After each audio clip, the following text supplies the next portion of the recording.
Hi, எல்லாருக்கும் வணக்கம். Welcome back Voice of Galaxy. இன்றைய கதையை பார்க்கறதுக்கு முன்னாடி நம்ம சேனலை பார்க்கலாம், சப்ஸ்கிரைப் பண்ணுங்கள். அப்படியே பெல் ஐக்கானையும் கிளிக் பண்ணுங்கள். வாங்க இன்றைய கதைக்கு போகலாம். திங்கட்கிழமை காலை 10 மணி. சென்னை மண்டல போதைப்பொருள் தடுப்பு பணியகத்தின் தலைமை அலுவலகம். டைரக்டர் இமயவர்மனின் அறையில் அவ எதிரே அந்த மதிப்புக்குரிய முதியவர் கவலையுடன் உட்கார்ந்து கொண்டிருந்தார். அவர் அருகில் இலக்கியன் ஒன்றும் பேசாமல் அவர் பேசுவதை குறிப்பிடித்து கொண்டிருந்தார். எப்படி சொல்றதுன்னு எனக்கு தெரியல. ஆனால் நிலைமை கவலைக்கிடமாக தான் இருக்கு. இவ்வளோ நாட்களாக சம்பாதிச்ச நல்ல பேர்லாம் கொஞ்சம் கொஞ்சமாக இழந்துருவேணும்னு பயமாக இருக்கு. எங்களோட கல்வி நிறுவனத்தின் பேரில் நம்பிக்கை வைத்து தங்களுடைய பிள்ளைகளை சேர்க்கும் பெற்றோரின் கனவுகளை தரமட்டமாக்குற மாதிரி சமீப கால சம்பவங்கள் நடப்பதால் உங்ககிட்ட நேரடியாக பேசலாம்னு வந்தேன். விரைவில் ஏதாவது நடவடிக்கை எடுத்து எங்கள் கேம்பஸில் திடீர்னு அதிகரித்து வர ட்ரக் பழக்கத்தை எப்படியாவது நீங்கள் தடுக்கணும். என்னால் முடிஞ்சவரை நான் ஒத்துழைப்பு தரேன். சீக்கிரமாகவே ஏதாவது செய்யுங்க என்று அழுது விடுவது போல பேசினார். கவலைப்படாதீங்க ஐயா, உங்களோட பொறுப்பும் அக்கறையும் நிஜமாவே எங்களை நெகிழ வைக்கிது. கண்டிப்பா என்னோட டீம் விரைவிலேயே இதற்கான விசாரணையில் இறங்கி தகுந்த நடவடிக்கைகளை எடுப்பாங்க. நீங்க கவலைப்படாம போங்க என்று இமயவர்மன் அவருக்கு உறுதியளித்து அனுப்பி வைத்தார். அவர் அறையை விட்டு வெளியேறியதும் இலக்கியருடன் சேர்ந்து திட்டம் திட்ட ஆரம்பித்தார். பாவம், பெரிய மல்டி மில்லியனர் ஐடி நிறுவனம் நடத்தி எக்கச்சக்கமாக பணம் சம்பாதிச்சதுக்கப்புறம் தன்னுடைய அப்பாவின் விருப்பத்திற்காக கல்வி நிறுவனங்கள் நடத்திட்டு வராரு இவர். இவரோட இன்ஜினியரிங் காலேஜ் சென்னையில் புறநகர் பகுதியில் பெரிய கேம்பஸாக கட்டப்பட்டிருக்கு. தகுதியான ஏழை மாணவர்களுக்கு நிறைய ஸ்காலர்ஷிப் எல்லாம் கொடுக்குறாரு. வெற்றிகரமாக படித்து முடிக்கிறவங்களுக்கு இவரோட நிறுவனத்திலேயே வேலையும் நிச்சயம். இவரோட கல்லூரி இந்தியாவில் டாப் 10 ரேங்க்குள்ள தொடர்ந்து 3வது வருஷமாக வருது. அதனால இப்போ அதிக பிரபலமாயிட்டு வருது. வெளி மாநிலங்களிலிருந்து கூட மாணவர்கள் வந்து குவிகிறாங்க. இந்த சமயத்தில் சமீப காலமாக மாணவர்கள் மத்தியில் இந்த ட்ரக் பழக்கம் அதிகமாக பரவுறதை பற்றி கவலைப்படுறாரு. பாவம், காலேஜ் கேம்பஸ் ஸ்கூல் மாதிரி ரொம்ப ஸ்ட்ரிக்டாக தான் இருக்காங்க. எங்கேயோ வெளியில இருந்து தான் போதை மருந்துகள் மாணவர்கள்கிட்ட போகுது. சுற்றி இருக்கிற ஏரியாவை கண்காணித்து சீக்கிரமே ஏதாவது செய்யணும். இந்த ட்ரக் டீலர்கள் ஸ்கூல் பசங்களையும் காலேஜ் பசங்களையும் தான் குறி வச்சு படையெடுக்கிறாங்க என்றார் இமயவர்மன். ஆமாம் சார், இதுக்கு பெற்றோர்களும் ஒரு விதத்தில் காரணம். பிள்ளைங்க கையில் கணக்கே இல்லாமல் பணம் தர்றது தவறு. என்ன செலவுன்னு விசாரிக்கிறது கூட கிடையாது. இதில் டெபிட் கார்டு கிரெடிட் கார்டுன்னு கலர் கலராக கொடுத்துட்றாங்க. பெற்றோர்கள் விழிப்புணோடு இருக்காத வரைக்கும் நாம் எவ்வளோ முயற்சி செஞ்சாலும் எந்த பலனும் இல்லை என்றான் இலக்கியன். ஆமாம், வேறு ஏதோ முக்கியமான விஷயம் இருக்குன்னு சொன்னி, அது என்ன விஷயம்? சென்னையில் ஒரு பெரிய ட்ரக் டீலர் இயங்குற தகவல் கிடச்சிருக்கு. அவனை சுற்றி எனது ஆட்கள் நடமாட வச்சிருக்கேன். அவன் மாத்திரம் பிடிப்பட்டா தமிழ்நாடு முழுக்க இந்த ட்ரக் வியாபாரத்தை ரொம்பவே குறைச்சிடலாம். போன மாதம் 630 கிலோ பிடிச்சோமே, அது இவனோட தானா. இப்போ அடுத்த கான்செப்டாக 500 கிலோ வர்றதா தகவல் வந்திருக்கு. அவனோட தொடர்புகள், விற்பனை ஏஜெண்டுகள், சின்ன சின்ன ஜாயிண்ட்டுகள்னு எல்லா விவரமும் இவன் ஒருத்தனை பிடிச்சாலே கிடைச்சிடும். பார்க்கலாம், சீக்கிரமே ஏதாவது ஒரு சின்ன குழு கிடைச்சா கூட கப்புன்னு அந்த கூட்டத்தையே அமுக்கிடலாம். தமிழகத்திலிருந்து இந்த ட்ரக்கு ஒழிச்சு கட்டிடலாம் என்ற நம்பிக்கையுடன் பேசினான் இலக்கியன். அதே நாள் முற்பகல் 11 மணி. திருப்பதி தனது வீட்டிலிருந்து வேலைக்கு கிளம்பினார். மனைவி இல்லை, 2 பெண் குழந்தைகள் அவருக்கு. பெரியவள் காலேஜில் இந்த வருஷம்தான் சேர்ந்திருக்கிறாள். சின்னவள் 8 வயது. அவளுக்கு இருக்கும் ஒரு வினோதமான பிரச்சனையால் ஸ்கூல் படிப்பு தடைப்பட்டு வேறு இடத்தில் தொடர்கிறது. திருப்பதியின் வேலையின் நேரம் காலம் கிடையாது. சில நாட்கள் இரவு முழுவதும் வரமாட்டார். சில நாட்களில் மாலையில் வீடு திரும்புவார். நேற்றிரவு 12 மணிக்கு வீடு திரும்பியவர் இதோ இப்பொழுது வேலைக்கு கிளம்பி கொண்டிருக்கிறார். காலையில் பெரிய பெண் ஓவியா சீக்கிரம் எழுந்து காலை உணவை தயார் செய்து வைத்துவிட்டு போயிருந்தாள். சின்னவள் காவியா அக்கா கிளம்பி போன பிறகு அமைதியாக தரையில் உட்கார்ந்து ஏதோ காகிதத்தில் வரைந்து கொண்டிருந்தாள். படங்களை அப்படியே தத்ரூபமாக வரைவதும் எண்களை வைத்து கணக்கு போடுவதும் அவளுக்கு மிகவும் பிடித்தமான வேலைகள். கையில் பேப்பரும் பென்சிலும் கிடைத்தால் போதும். அவற்றை வைத்துக்கொண்டு ஒரே இடத்தில் நகராமல் உட்கார்ந்து எழுதி கொண்டே இருப்பாள். ஓவியா கல்லூரி கிளம்புவதற்கு முன்னால் அவளை குளிக்க அனுப்பி தயார் செய்து காலை உணவையும் கொடுத்து சாப்பிட வைத்து விட்டுதான் கிளம்பி போவாள். இரண்டுமே பொறுப்பான குழந்தைகள். தூங்கியிருந்த திருப்பதி நேரத்தை பார்த்துவிட்டு பரபரப்படைந்தார். அச்சச்சோ, நேரமாச்சே, காவிய குட்டிய ஸ்கூல்ல விடணுமே. இதோ வந்துட்டேன் கண்ணா. அப்பா வேகமா குளிச்சு ரெடி ஆயிட்டு வரேன்டா ராஜா. 2 மினிட்ஸ் என்று சொல்லி குழந்தையின் நெற்றியில் முத்தமிட்டு கையில் துண்டுடன் பாத்ரூமுக்குள் நுழைந்தார்.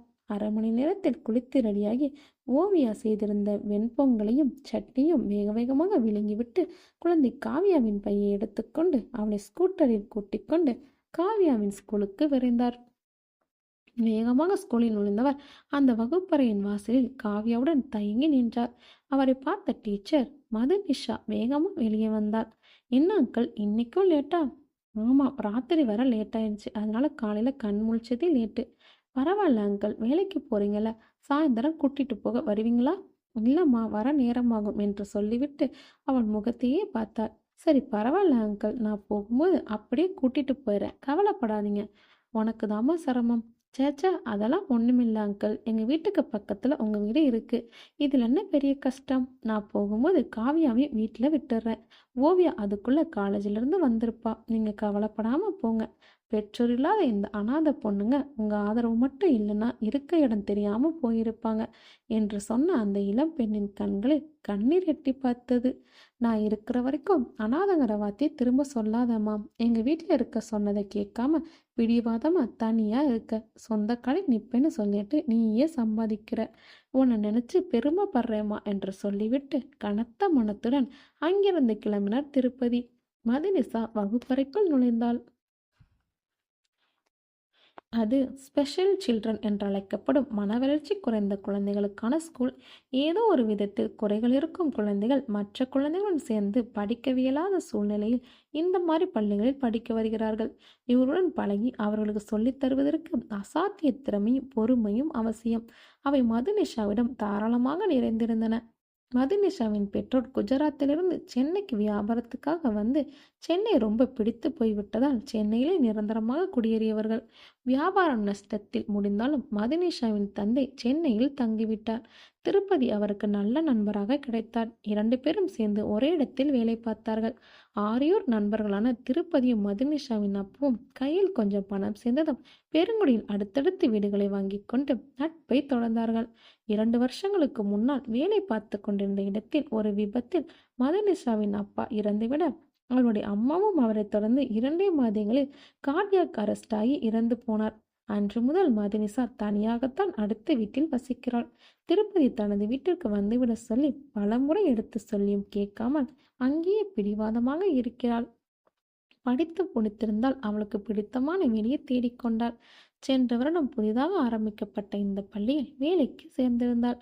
அது ஒன்றும் பணக்கார குழந்தைகளுக்கான பள்ளி அல்ல. நல்ல மனிதர் ஒருவர் இந்த குழந்தைகளுக்கு உதவி செய்வதற்காக இதை ஆரம்பித்திருந்தார். இங்கே பெரும்பாலும் நடுத்தர வகுப்பினர் குழந்தைகள் தான் படிக்கிறார்கள். ஸ்பெஷல் குழந்தைகள் என்றால் மூளை வளர்ச்சி குன்றியவர்கள் என்று அர்த்தமில்லை. ஒவ்வொருவரிடம் ஒவ்வொரு திறமை ஒளிந்திருக்கும். அதை கண்டுபிடித்து ஊக்குவித்தல் சிறப்பாக பரிமாளிப்பார்கள். சிலருக்கு ஓவியம் வரைவதிலோ இல்லை சிலரிடம் கணித திறனோ சிலரிடம் அதீத ஞாபக சக்தி என்று அளவில்லாத திறமைகள் கொட்டி கிடக்கும். என்ன ஒரு வித்தியாசம் என்றால் மற்ற நார்மல் குழந்தைகளோடு சேர்ந்து உட்கார்ந்து கல்வி கற்கும் பொறுமை இவர்களுக்கு இருக்காது. அவ்வளவுதான். இவர்களுக்கு பிடித்தமான முறையில் பாட்டு பாடி நடனமாடி கதைகள் சொல்லி ஆர்வத்தை தூண்ட வேண்டும். அவற்றை செய்வதற்கான சிறப்பு பயிற்சியும் மதுனிஷா பெற்றிருந்தாள். அதிக சம்பளம் ஒன்றும் கிடைப்பதில்லை என்றாலும் மனிதருக்கு நிறைவேற்றரும் வேலை. முகமலர்ந்து அந்த தேவதைகளை மதுனிஷா பார்த்து சிரிக்கும்போது மனதில் சொல்லத் தெரியாத பரவசம் உண்டாகும். மதியம் 1 மணி. திருப்பதி தன்னுடைய முதலாளியின் வீட்டுக்குள் நுழைந்தார். சென்னையில் ஈக்காட்டுத்தாங்கல் பகுதியில் பெரிய பங்களா. சுற்றிலும் காலி மணியிடங்கள். நடுவில் ஒய்யாரமாக 2-3 பெரிய பிளாட்டுகளை வளைத்து போட்டு கட்டப்பட்ட பணக்காரத்தனமான மாளிகை. மாளிகையின் சொந்தக்காரர் பெரும் பணக்காரரான அனலேந்தி. சென்னையில் டி நகரில் பெரிய ஜவுளிக்கடை நகைக்கடை என்று பணம் கொள்ளிக்கும் பிசினஸ். அதை தவிர ரியல் எஸ்டேட்டில் கொஞ்சம் கால் பதித்திருந்தார். மெட்டு பக்கம் ஏலக்காய் எஸ்டேட், ஊட்டி பக்கம் டீ எஸ்டேட் என்று எல்லா விதமான பிஸ்னஸ்களையும் கொடிக்கட்டி பறக்கும் அதிர்ஷ்டக்காரர். அவரும் அவருடைய தம்பி கனகலேந்தியும் எல்லா பிஸ்னஸ்களையும் பார்த்தார்கள். ஒன்றாக ஒரே குடும்பமாக இந்த மாளிகையில் வசிக்கிறார்கள். அனலேந்திக்கு ஒரே பையன் ராஜராஜன். இன்ஜினியரிங் காலேஜில் இறுதியாண்டு மாணவன். கனலேந்திக்கு 2 பெண்கள். அதனால் ஒரே ஆண் வாரிசான ராஜராஜன் எல்லாருக்குமான பயங்கரமான செல்லம். அனலேந்திக்கு சென்ற வருடம் நடந்த விபத்தில் முதுகுத்தண்டில் அடிபட்டதால் படுக்கையில் இருக்கிறார். ஆபரேஷன் வெற்றிகரமாக முடிந்து கொஞ்சம் வீல்சேர், கொஞ்சம் பிசியோதெரபி என்று வாழ்க்கை ஓடிக்கொண்டிருக்கிறது. அவருக்கு திருப்பதி கிட்டத்தட்ட பாடிகார்ட் மாதிரி. சகலவிதமான உதவிகளையும் செய்து கொண்டு அவருடைய கட்டளைகளை நிறைவேற்றும் அதிவிசுவாசி. தஞ்சாவூர் பக்கத்தில் இருக்கும் ஒரு கிராமத்திலிருந்து பிழைப்பு தேடி சென்னைக்கு வந்த சகோதரர்கள் இருவரும் வந்தாரை வாழ வைக்கும் சென்னை மண்ணில் காலூன்றி வாழ்க்கையில் வெற்றியோடு பணத்தையும் சேர்த்து தேடிக்கொண்டவர்கள். ட்ரக் டிராஃபிக் தான் பின்புலத்தின் முக்கிய தொழில். தமிழ்நாட்டின் ஒட்டுமொத்த வியாபாரம் இவர்களுடைய கண்ணசைவில் நடக்கிறது. அதுதான் பணம் கொழிப்பதற்கு முக்கியமான காரணம். நகைக்கடை அதிபரின் வாரிசுகளான மகள்களை இவருவரும் திருமணம் செய்து கொண்டு அந்த பிசினஸையும் கபலீரம் செய்தது தனிக்கதை. தஞ்சை மண்ணின் மீதிருந்த ஒட்டுதலால் தனது ஒரே வாரிசுக்கு ராஜராஜன் என்று பெயர் வைத்திருந்தார். ராஜராஜன் கல்லூரி வட்டாரத்தில் வேறு விதமாக புகழ் சம்பாதித்து கொண்டு இருக்கிறான். என்ன திருப்பதி, ராத்திரி உன் வீட்டுக்கு போக லேட் ஆயிடுச்சு போல என்று திருப்பதி நுழைந்ததும் கருசத்தனும் முதல் கேள்வியை அனலேந்தி அவன் மீது வீசினார். ஆமாய்யா, சரக்கு வர கொஞ்சம் லேட் ஆயிடுச்சு. நேற்று அந்த பக்கம் போலீஸ் நடமாட்டம் அதிகமாக இருந்ததால ரூட்டை மாற்றிக்கிட்டு வேற வழியில் வர்ற மாதிரி ஆயிடுச்சு. எல்லாத்துக்கும் உன்னையே நம்பி அனுப்ப வேண்டியிருக்கு. வீட்லேயும் ரெண்டும் உனக்கு பொட்ட பிள்ளைங்க. பாவம், உன்னை எப்படியாவது சீக்கிரம் வீட்டுக்கு அனுப்புன்னு பார்த்தா என்னாலையும் முடியல. மற்ற புது ஆளுங்களை அவ்வளோவா நம்ப முடியல. இன்னும் கொஞ்ச நாள் தாக்கு பிடிச்சிக்கோ. நான் திரும்ப பழையபடி நடமாட ஆரம்பித்ததும் உனக்கு டயத்துக்கு வீட்டுக்கு அனுப்பிச்சிடறேன் என்றான் அனலேந்தி. அவன் மீது இருந்த உண்மையான பிரியத்தால் அவருடைய வார்த்தைகள் உள்ளத்திலிருந்து வந்தன. தேவையென்றால் உயிரை கொடுக்க தயங்க மாட்டான் திருப்பதி என்பது அவருக்கு நன்றாகவே தெரியும். பரவாயில்லையா, எனக்கு உங்களை பற்றி நல்லா தெரியும். தேவையில்லாமல் என்ன அனுப்ப மாட்டீங்க, எனக்கு நிச்சயமா தெரியும் ஐயா என்று பவ்யமாக பதில் கூறினான் திருப்பதி. சரி திருப்பதி, சரக்கெல்லாம் பத்திரமா குடோனில் சேர்த்தாச்சு இல்லையா? ஆமாயா, எல்லாமே நீங்கள் சொன்ன இடத்துல சொன்னபடியே பத்திரப்படுத்திட்டேன். சரி, மத்தியானம் 3 மணிக்கு நம்ம வழக்கமான இடத்துல மீட்டிங் இருக்கு. பெரிய தளங்கள்லாம் வராங்க. எல்லா ஏற்பாடும் சரியா இருக்கான்னு ஒரு தடவை செக் பண்ணிட்டு வா. என்னோட வீல் சேரை ரெடி பண்ணு. நானும் வரணும் இந்த தடவை. ஐயா, போன தடவை மாதிரி வீடியோ கால் போட்டு மீட்டிங் அட்டன் செய்ய முடியாதா? இல்லைப்பா, தம்பி பாவம் தனியாக கஷ்டப்படுவான். அதனால நானும் கலந்துக்கிறேன். சில முக்கியமான முடிவுகளை எடுக்கணும். சில வழிமுறைகளை மாற்றுறது பற்றி பேசி முடிவு செய்யணும் என்று உறுதியாக அவர் சொன்னதும் திருப்பதி அவர் சொன்ன வேலைகளை முடிக்கப் போனான். அதே மாளிகையின் பின்புறத்தில் ஸ்டோர் ரூம் மாறி இருந்த ஒரு பகுதியின் சுவற்றில் இருந்த ரகசிய கதவை திறந்து உள்ளே சென்றால் அதிநவீன கான்ஃபரன்ஸ் கால். நீள்வட்டமாக பெரிய மேஜை, சுற்றிலும் நாற்காலிகள், ஒரு பக்கம் நடுவில் சிம்மாசனம் போன்று 2 நாற்காலிகள் 2 தலைவர்களுக்காக. எதிர்ப்பக்கம் சுவரில் பெரிய ஸ்கிரீன். தேவையான வீடியோக்களை ஒளிபரப்ப வசதியாக அந்த திரை சுவரில் பொருத்தப்பட்டிருந்தது. அந்த ஹாலில் நுழைவதற்கு முன்னால் ஒரு செக்யூரிட்டி செக் பகுதி. கலந்து கொள்ள வருபவர்கள் ஒவ்வொருவரும் அந்த தனியறைக்குள் சென்று அத்தனை ஆடைகளையும் கலைந்து முழு நிர்வாணமாக செக்யூரிட்டி செக் செய்யப்படுவார். அதன் பிறகு அவர்களே தரும் ஆடை அணிந்து கொண்டு உள்ளே செல்ல வேண்டும். அதேபோல் திரும்பும்போது ஒரு முறை சோதனைக்கு உள்ளாக்குவார்கள். யாரும் எதற்கும் மறுப்பு தெரிவிக்க முடியாது. மறுப்பவர்களுக்கு ஒரே தண்டனைதான், உயிரோடு வீடு திரும்ப முடியாது. இந்த தொழில் துரோகிகளுக்கு மன்னிப்பே கிடையாது. மரண தண்டனை தான். அதுவும் வழக்கு விசாரணை, சாட்சியம் எதுவும் கிடையாது. சந்தேகம் லேசாக வந்தாலும் உடனடி தீர்ப்பு. மரண தண்டனை தான். அதுவும் கொடூரமான முறையில் நிறைவேற்றப்படும். No appeal. கான்ஃபரன்ஸ் ரூமுக்குள் அனலேந்தியும் கனலேந்தியும் ஏற்கனவே வந்து தங்களுடைய இருக்கைகளில் உட்கார்ந்து கொண்டிருந்தார்கள். திருப்பதி தன்னுடைய பாஸ் அருகில் எச்சரிக்கை உணர்வுடன் நின்று கொண்டிருந்தார். தேவையான ஆயுதங்கள் எளிதாக எடுக்கும்படியாக உடலில் ஆங்காங்கே சொருகப்பட்டிருந்தன. ஒவ்வொருவராக வந்து உட்கார்ந்தார்கள். எல்லோருமே பல வருடங்களாக வேறு வேறு மாவட்டங்களில் பிஸ்னஸை நடத்தும் பெரிய தலைகள்.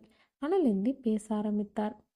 போன தடவை நம்முடைய பெரிய கன்சைன்மெண்ட் போலீஸ் கிட்ட மாட்டினதால பெரிய நஷ்டம். இந்த தடவை அந்த நஷ்டத்தை ஈடு பண்ண நிறைய பொருள் வரவழைச்சிருக்கேன். உங்கள் எல்லாருடைய ஒத்துழைப்பும் இதுக்கு தேவை. மார்க்கெட்டில் இந்த லாகரி வஸ்துகளுக்கு சாக்லேட், பவுடர், பர்ஃபி என்ன விதவிதமாக வேறு பெயர்கள் ஏற்கனவே இருக்கின்றன. இந்த முறை இந்த லாக்கரி வஸ்துக்களை விதவிதமாக வேறு வடிவத்தில் கொண்டு வந்திருக்காங்க. முதலில் அந்த வீடியோக்களை பாருங்க என்று சொல்லி எதிரில் இருந்த ஸ்கிரீனை உயிர்ப்பித்தார். அந்த வீடியோக்களை பார்த்ததும் ஆவென்று வாயை திறந்து மூடவே இல்லை அவர்களுக்கு. புத்தம்புது ஐட்டங்கள், ஒரு சின்ன சின்ன உருண்டைகளாக சாக்லேட் அளவில். அவற்றின் கீழே எறிந்தால் புகை வெளியாக 3-4 பேருக்கு போதை ஊட்டும் அளவு வீரியத்துடன் இருந்தது. கிட்டத்தட்ட வெங்காய வெடி மாதிரி. அடுத்தது தீபாவளியில் பொம்மை துப்பாக்கியில் வைத்து சுடும் கேப் மாறி. அந்த கேப்பை வைத்து எதிரில் இருப்பவள் முகத்தை நோக்கி சுட்டால் மூக்குக்கு அருகே புகை நேரடியாக மூக்குக்குள் செல்கிறது. அதே போல் பாம்பு மாத்திரை கீழே வைத்து தீ வைத்தால் புகை எழும்புகிறது. இதுவும் 3-4 பேர்களுக்கு போதை தரக்கூடிய அளவு போதை மருந்தின் வீரியம் கொண்டிருந்தது.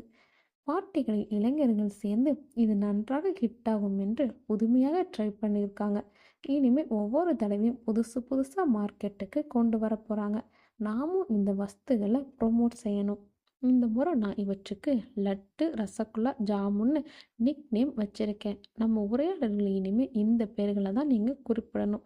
நல்லா ஞாபகம் வச்சுக்கோங்க. இவை தவிர வழக்கமாக வர்ற பவுடர் பொட்டலங்கள், போதை மருந்து ஏற்றப்பட்ட சிகரெட்டுகள், சாக்லேட், டாஃபிகள் மற்றும் இன்ஜெக்ஷன் வடிவத்தில் மாத்திரைகள் எல்லாமே வந்திருக்கு. அடுத்ததாக இந்த பொருட்களை கொஞ்சம் கொஞ்சமாக உங்களுக்கு அனுப்ப போகிறேன். சின்ன சின்ன அளவில் தான். அப்போ தான் பிடிபட்டாலும் அதிக நஷ்டம் இருக்காது.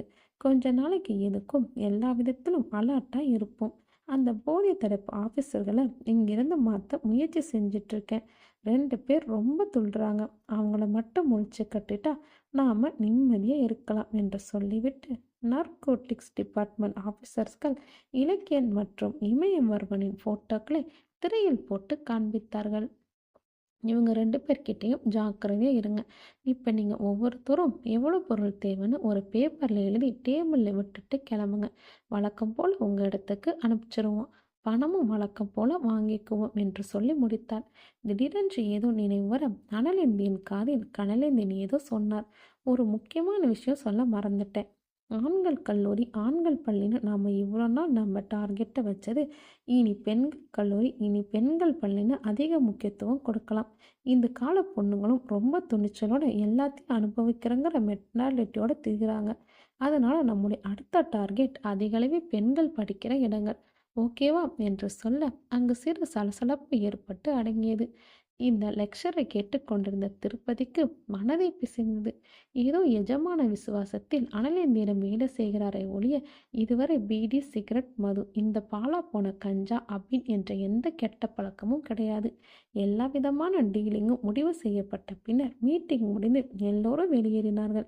அனலேந்தியும் கனலேந்தியும் மட்டும் தனியாக இருந்தபோது கனலேந்தி அண்ணனிடம் ஏதோ ரகசியமாக சொல்ல கோபத்தில் அவருடைய முகமே மாறியது.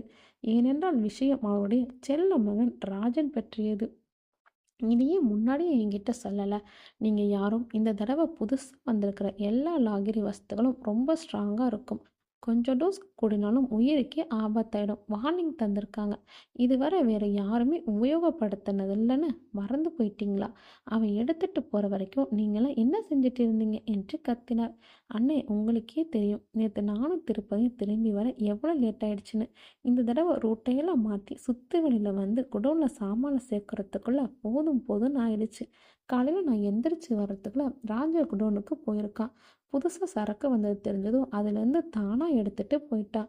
திருப்பதி இன்னைக்கு வர்றதுக்கு லேட்டு, நானும் எழுந்தது லேட்டு என்று சொல்ல திருப்பதியும் தலை குனிந்து நின்றான். சரி சரி, இன்னைக்கு சாயந்தரம் அவன் வந்ததும் நானே அவன்கிட்ட பேசுகிறேன்.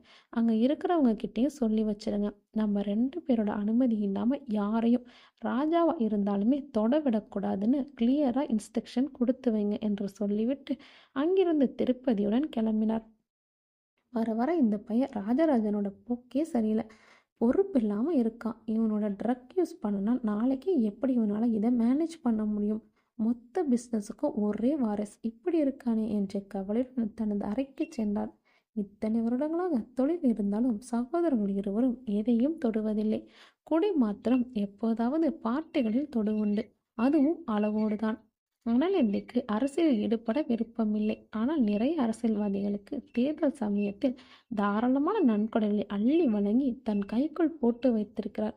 எல்லா கட்சிகளும் சகட்டு மேனிக்கு இவருக்கு அபிமானிகள் இருப்பதால் எந்த கட்சி ஆட்சிக்கு வந்தாலும் இவருக்கு கவலை இல்லை. ஆனால் யாருக்குமே இவருடைய இந்த போதை மருந்து பிஸ்னஸ் பற்றி தெரியாது. நகைக்கடை, ஜவுளிக்கடை தான் தெரியும். எல்லோரும் சேர்ந்து செல்லம் கொடுத்ததில் கெட்டு போயிருக்கான். படித்து முடிச்சுட்டு வர்றதுக்குள்ள அவனை திருத்தி வழிக்கு கொண்டு வரணும். பிஸ்னஸில் அவனை இழுத்து போடணும். இப்போவே கொஞ்சம் கொஞ்சமாக கற்றுக்கிட்டாதான் இந்த நெளிவு சுழிவெல்லாம் அவனுக்கு புரியும் என்று அனலேந்தி ராஜராஜனை நினைத்து மனதிற்குள் கவலைப்பட்டார். திருப்பதியும் முதலாளி அறையில் விட்டுவிட்டு கனலேந்தியுடன் அடுத்தடுத்த வேலைகளை பார்ப்பதற்கு குடோனுக்கு போய்விட்டார். மாலை 5:30 மணி. திருப்பதியின் மொபைல் சினுங்கியது. மதுனிஷாதான். அங்கிள், வீட்டுக்கு போனேன். ஓவியா இன்னும் காலேஜிலேருந்து வரல போல இருக்கு. காவியாவை எங்கள் வீட்டுக்கு விட்டுட்டு போகிறேன். அவள் வர்ற வரைக்கும் என் கூட இருக்கட்டும்.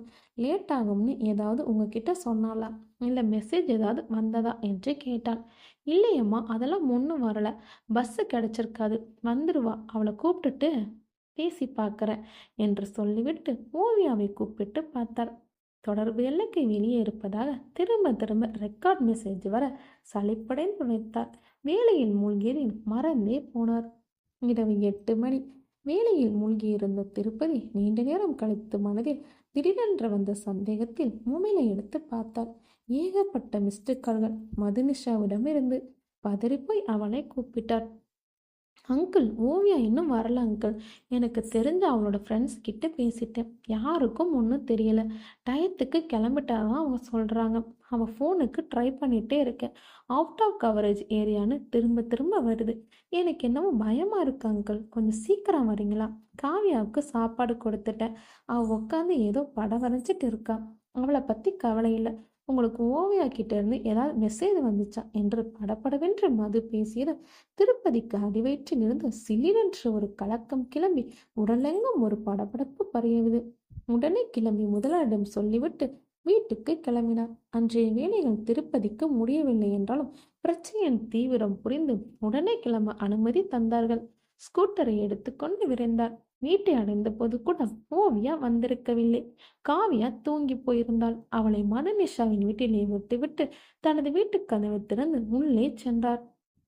வேகமாக சென்று ஓவியான் அறையில் அவளுடைய உடைமைகளை கலைத்து போட்டு தேடினார். ஏதாவது எழுத்து வைத்துவிட்டு போயிருக்கிறாளா என்று ஒரு திடீர் சந்தேகம். இந்த கால பெண்கள் எளிதில் காதல் வயப்பட்டு வீட்டை விட்டு கடிதம் எழுதி வைத்துவிட்டு போகும் எத்தனையோ சம்பவங்களை கேள்விப்பட்டிருக்காரு. அதனால்தான் மனதில் திடீரென்று இந்த சந்தேகம். ஓவியா அந்த மாதிரி பெண் இல்லையே. ரொம்ப பொறுப்பானவளாச்சி. அம்மா இறந்து போனதுலேருந்து வீட்டு பொறுப்பு அத்தனையும் தனியாலா சமாளிக்கிறா. அதுவும் காவியா மேல அம்புட்டு பாசம். அப்படியே யாரையாவது ஓவியா விரும்பியிருந்தாலும் தைரியமே என்கிட்ட சொல்ற மாதிரி தானே நான் அவளை வளர்த்துருக்கேன். போன வருஷம் யாரோ கோட் படிக்கிறவன் லவ் லெட்டர் கொடுத்ததும் நேரடியாக அவனை கூப்பிட்டு பேசி படிப்பை தவிர இந்த மாதிரி காதல் கத்திரிக்காயிலெல்லாம் எனக்கு நம்பிக்கை இல்லைன்னு சொல்லி அவன் எதிர்த்தாப்புலே அந்த லெட்டரை கிழிச்சு போட்டுட்டு வந்ததா என்கிட்ட சொன்னாலே. அவ்வளோ மெச்சூரிட்டி இருக்கிற பொண்ணு நிச்சயமா லெட்டர் எழுதி வச்சுட்டு வீட்டை விட்டு போயிருக்க மாட்டா என்று மனதை தேற்றிக்கொண்டு வெளியே வந்தார். திருப்பதி ஓவியாவோட பெஸ்ட் ஃப்ரெண்ட் அனன்யாவிடம் ஃபோன் செய்து கேட்டார். அவள் பெசன் நகரில் வசிக்கிறாள். இன்னும்மா ஓவியா வீட்டுக்கு வரல? நாங்கள் 2 பேரும் ஒன்னாதானே கிளம்பணும். எனக்கு முதல்ல பஸ் வந்துருச்சு. உடனே நான் பஸ்ஸில் ஏறிட்டேன். வீட்டுக்கு போகிறது தான் ஓவியா சொன்னான். தங்கச்சி காவியா ஸ்கூல்லேருந்து திரும்புறதுக்குள்ளே பஸ் கிடைக்கலன்னா ஆட்டோவோ இல்லை கால் டாக்ஸியோ எடுத்துகிட்டு போயிடுவேன்னு தான் என்கிட்ட சொல்லிட்டு இருந்தா என்றாள் அனன்யா. வேற யார் வீட்டுக்காவது பாட்டிக்கிட்டுன்னு போயிருப்பாளாமா, இல்லை எனக்கு தெரியாமல் அவளுக்கு வேற யாராவது பசங்க கூட நட்பு இருந்ததா என்று தயங்கி தயங்கி அவர் கேட்டு முடிப்பதற்குள் அனன்யா புரிந்து கொண்டு பதில் சொன்னான். இல்லை அங்கிள், அப்படி பாட்டி இருந்திருந்தா நானும் போயிருப்பேனே. அதெல்லாம் இல்லை அங்கிள். அவளுக்கு எந்த பாய் ஃப்ரெண்டும் கிடையாது. எங்கள் 2 பேருக்கு நடுவில் எந்த ரகசியமும் கிடையாது. அவளுக்கு ஒரே லட்சியம், படித்து முடிச்சு டிகிரி வாங்கணும், ஐஏஎஸ் கோச்சிங்கில் சேரணுங்கிறது தான். நல்ல ரேங்க் வாங்கி ஐஏஎஸ் பரீட்சையில் பாஸ் பண்ணணுங்கிறது அவளுக்கு வெறித்தனமான ஆசை. நான் கூட கேலி பண்ணுவேன், இப்போ இப்படி பேசிட்டு நாளைக்கு யாரையாவது கல்யாணம் பண்ணிட்டு குழந்தை குடும்பம்னு சமையலற சுற்றிட்டு இருப்பேன்னு. அப்பெல்லாம் என்னோட ஐஏஎஸ் கனவு நிறைவேறணும். அடுத்த காவ்யாவுக்கு ஏத்த இடத்துல அவளுக்கு பயிற்சி தரணும். அவளுக்குள்ள நிறைய திறமைகள் ஒளிஞ்சிட்டு இருக்குன்னு சொல்லுவா அங்கிள் என்று அவள் சொன்னதும் தனது மகளை நினைத்து திருப்பதிக்கு பெருமைக்களம் உணர்வுகள் மனதிற்குள் பொங்கி வழிந்தன. அங்கிள், யோசிச்சு பார்த்தா எனக்கு பயமா இருக்கு அங்கிள். ஓவியாக்கு ஏதாவது ஆக்சிடென்ட் ஆயிருக்குமோ? வழியில் இருக்க ஹாஸ்பிட்டலில் போய் விசாரிச்சு பார்க்கலாம்னு தோணுது. இல்லைனா லேட்டாகும்னு ஃபோன் பண்ணி சொல்லாம எங்கேயும் அவள் போக மாட்டா அங்கிள் என்று சொல்லிக்கொண்டே அழ ஆரம்பித்தாள் அனன்யா. அதெல்லாம் ஒன்றும் கவலைப்படாதாம்மா. அப்படி ஆயிருந்தா யாராவது அவளோட ஃபோன் மூலமாக தகவல் சொல்லியிருப்பாங்களே. அவள் வீட்டுக்கு வந்ததும் நான் உனக்கு தகவல் சொல்கிறேன். நீ கவலைப்படாமல் தூங்க போமா என்று சொல்லிவிட்டு தலையை பிடித்து கொண்டு உட்கார்ந்தார். அதற்குள் பக்கத்து வீட்டிலிருந்து மதுனிஷாவும் வந்து எட்டி பார்த்தாள். என்ன அங்கிள், ஏதாச்சும் விஷயம் தெரிஞ்சிச்சா என்று பதட்டத்துடன் கேட்க அவர் இல்லை என்று தலையசைத்தார். அங்கிள், இனிமேல் டிலே பண்ணுறதுல அர்த்தமே இல்லை. வாங்க பக்கத்தில் இருக்க போலீஸ் ஸ்டேஷனுக்கு போய் கம்ப்ளைண்ட் செய்யலாம் வாங்க என்று சொல்லிக்கொண்டு எழுந்தபோது திருப்பதியின் ஒலிக்க பாய்ந்து எடுத்தார். ஓவியா நம்பர் தான் திரையில் ஃப்ளாஷ் ஆனது. என்னம்மா ஓவியா, எங்கே இருக்க? எவ்வளோ லேட் ஆயிடுச்சு, பயந்தே போயிட்டேன் தெரியுமா என்று படபடவென்று பேச ஆரம்பிக்க எதிர்முனையில் இருந்து வந்த ஆணின் குரல் அவரை உலுக்கி போட்டது. இந்த ஃபோனை வச்சிருந்த பொண்ணு உங்களுக்கு என்ன சொந்தம்? என்னோட பொண்ணுங்க. என்னாச்சு என் பொண்ணுக்கு? அவன் மொபைல் எப்படி உங்கள் கைக்கு வந்துச்சு? நீங்கள் சீக்கிரமாக கிளம்பி ஸ்டான்லி மருத்துவமனைக்கு வாங்க, மற்ற விஷயங்கள் நேரில் சொல்கிறேன் என்று சொன்னவர் சட்டென்று காலை கட் செய்துவிடு குழப்பத்துடன் நிமிர்ந்தார் திருப்பதி. ஏதோ நடக்கக்கூடாது நடந்து கொண்டிருப்பதாக உள்ளுணர்வு சொன்னது. என்னாச்சு அங்கிள், யார் பேசினது? ஏன் இப்படி உங்க முகம் மாறி போச்சு என்று சிலை போல உறைந்து நின்றவளை மதுனிஷா உழுக்க அவர் ஓவென்று வாய்விட்டு அழ ஆரம்பித்தார். மதுனிஷா உள்ளே ஓடி சென்று தண்ணீர் பாட்டிலை கொண்டு வந்து அவரிடம் நீட்ட வாங்கி கடகடவென்று குடித்து தன்னைத்தானே ஆசுவாசப்படுத்தி கொண்டு போனில் வந்த தகவலை கூறினார். ஆக்சிடென்ட் ஆகி லேசாக காயம் பட்டிருக்கும் அங்கிள், மயக்கமாக இருப்பாள் இருக்கும். நீங்கள் நேரில் போய் பார்க்கறதுக்குள்ள அவள் கண்ணு முழிச்சிடுவா பாருங்க. சீக்கிரமாக கிளம்புங்க, நானும் வேணா கூட வரட்டுமா என்று மதுனிஷா கேட்க திருப்பதி வேண்டாம் என்று தலையசைத்தார். ராத்திரி நேரத்தில் நீ வேற எதுக்குமா? நீ வீட்டிலே இருந்து காவியா பார்த்துக்கமா. நான் ஹாஸ்பிட்டலில் போய் விசாரிச்சுட்டு விஷயம் தெரிஞ்சது உனக்கு செய்தி சொல்கிறேன் என்று சொல்லிவிட்டு கிளம்பினாள். அவர்கள் நினைக்கும்படியெல்லாம் இருக்கப் போவதில்லை விஷயம் என்று பாவம் அவர்களுக்கு தெரியவில்லை. நள்ளிரவு மணி 12. ஸ்டான்லி மருத்துவமனை அடைந்த திருப்பதி நேரா மாச்சுவடி எனப்படும் பிணக்கிடங்குக்குத்தான் அழைத்து செல்லப்பட்டார். வெள்ளத்துடியால் மூடப்பட்டிருந்த அந்த இளப்பெண்ணின் முகத்தை அடையாளம் காட்டுவதற்காக அவரிடம் காட்டினார்கள். காயங்கள் மற்றும் கீறல்களுடன் அந்த அழகு பெண்ணின் முகம் கன்றி போய் உயிரில்லாத ஓவியமாக இருந்தது. திருப்பதி மயங்கி விழ அவரை தாங்கி பிடித்து வெளியே அழைத்துச் சென்று மயக்கம் தெளிவித்தார்கள். மனைவி இறந்த போது மனதை உறுதிப்படுத்திக் கொண்டு குழந்தைகளுக்காக அழாமல் நின்றவரால் இன்று அழாமல் இருக்க முடியவில்லை. விழித்தெழுந்து அவருடைய ஓலம் அந்த கட்டிடத்தையே உலுக்கியது. அவரை ஆசுவாசப்படுத்திய போலீஸ் ஆபீசர் தனது கடமையை தொடர்ந்தார். தனது விசாரணையும் ஆரம்பித்தார்.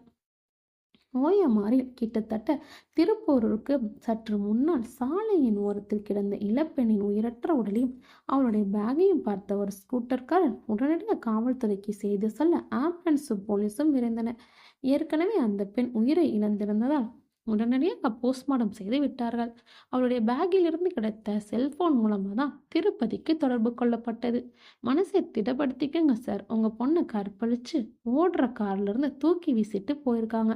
ரிப்போர்ட் படி 4-5 பேர் சேர்ந்து அவளை வன்முறைக்கு ஆளாயிருக்கிறதா டாக்டர் சொன்னார் என்று அவர் சொல்லி கொண்டிருக்கும் போதே திருப்பதி காதைகளை கைகளால் மூடிக்கொண்டார். என் பொண்ணு என்ன பாவம் செஞ்சா?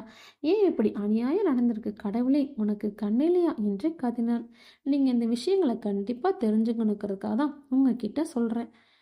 குற்றவாளிகளை பிடிச்சு சட்டத்துக்கு முன்னாடி நிறுத்த உங்களுடைய ஒத்துழைப்பு எங்களுக்கு தேவை. தயவு செஞ்சு நான் சொல்கிறத முழுசாக கேளுங்க என்று சொன்னவர் மேலும் கொடுமையான விஷயங்களை சொன்னார்.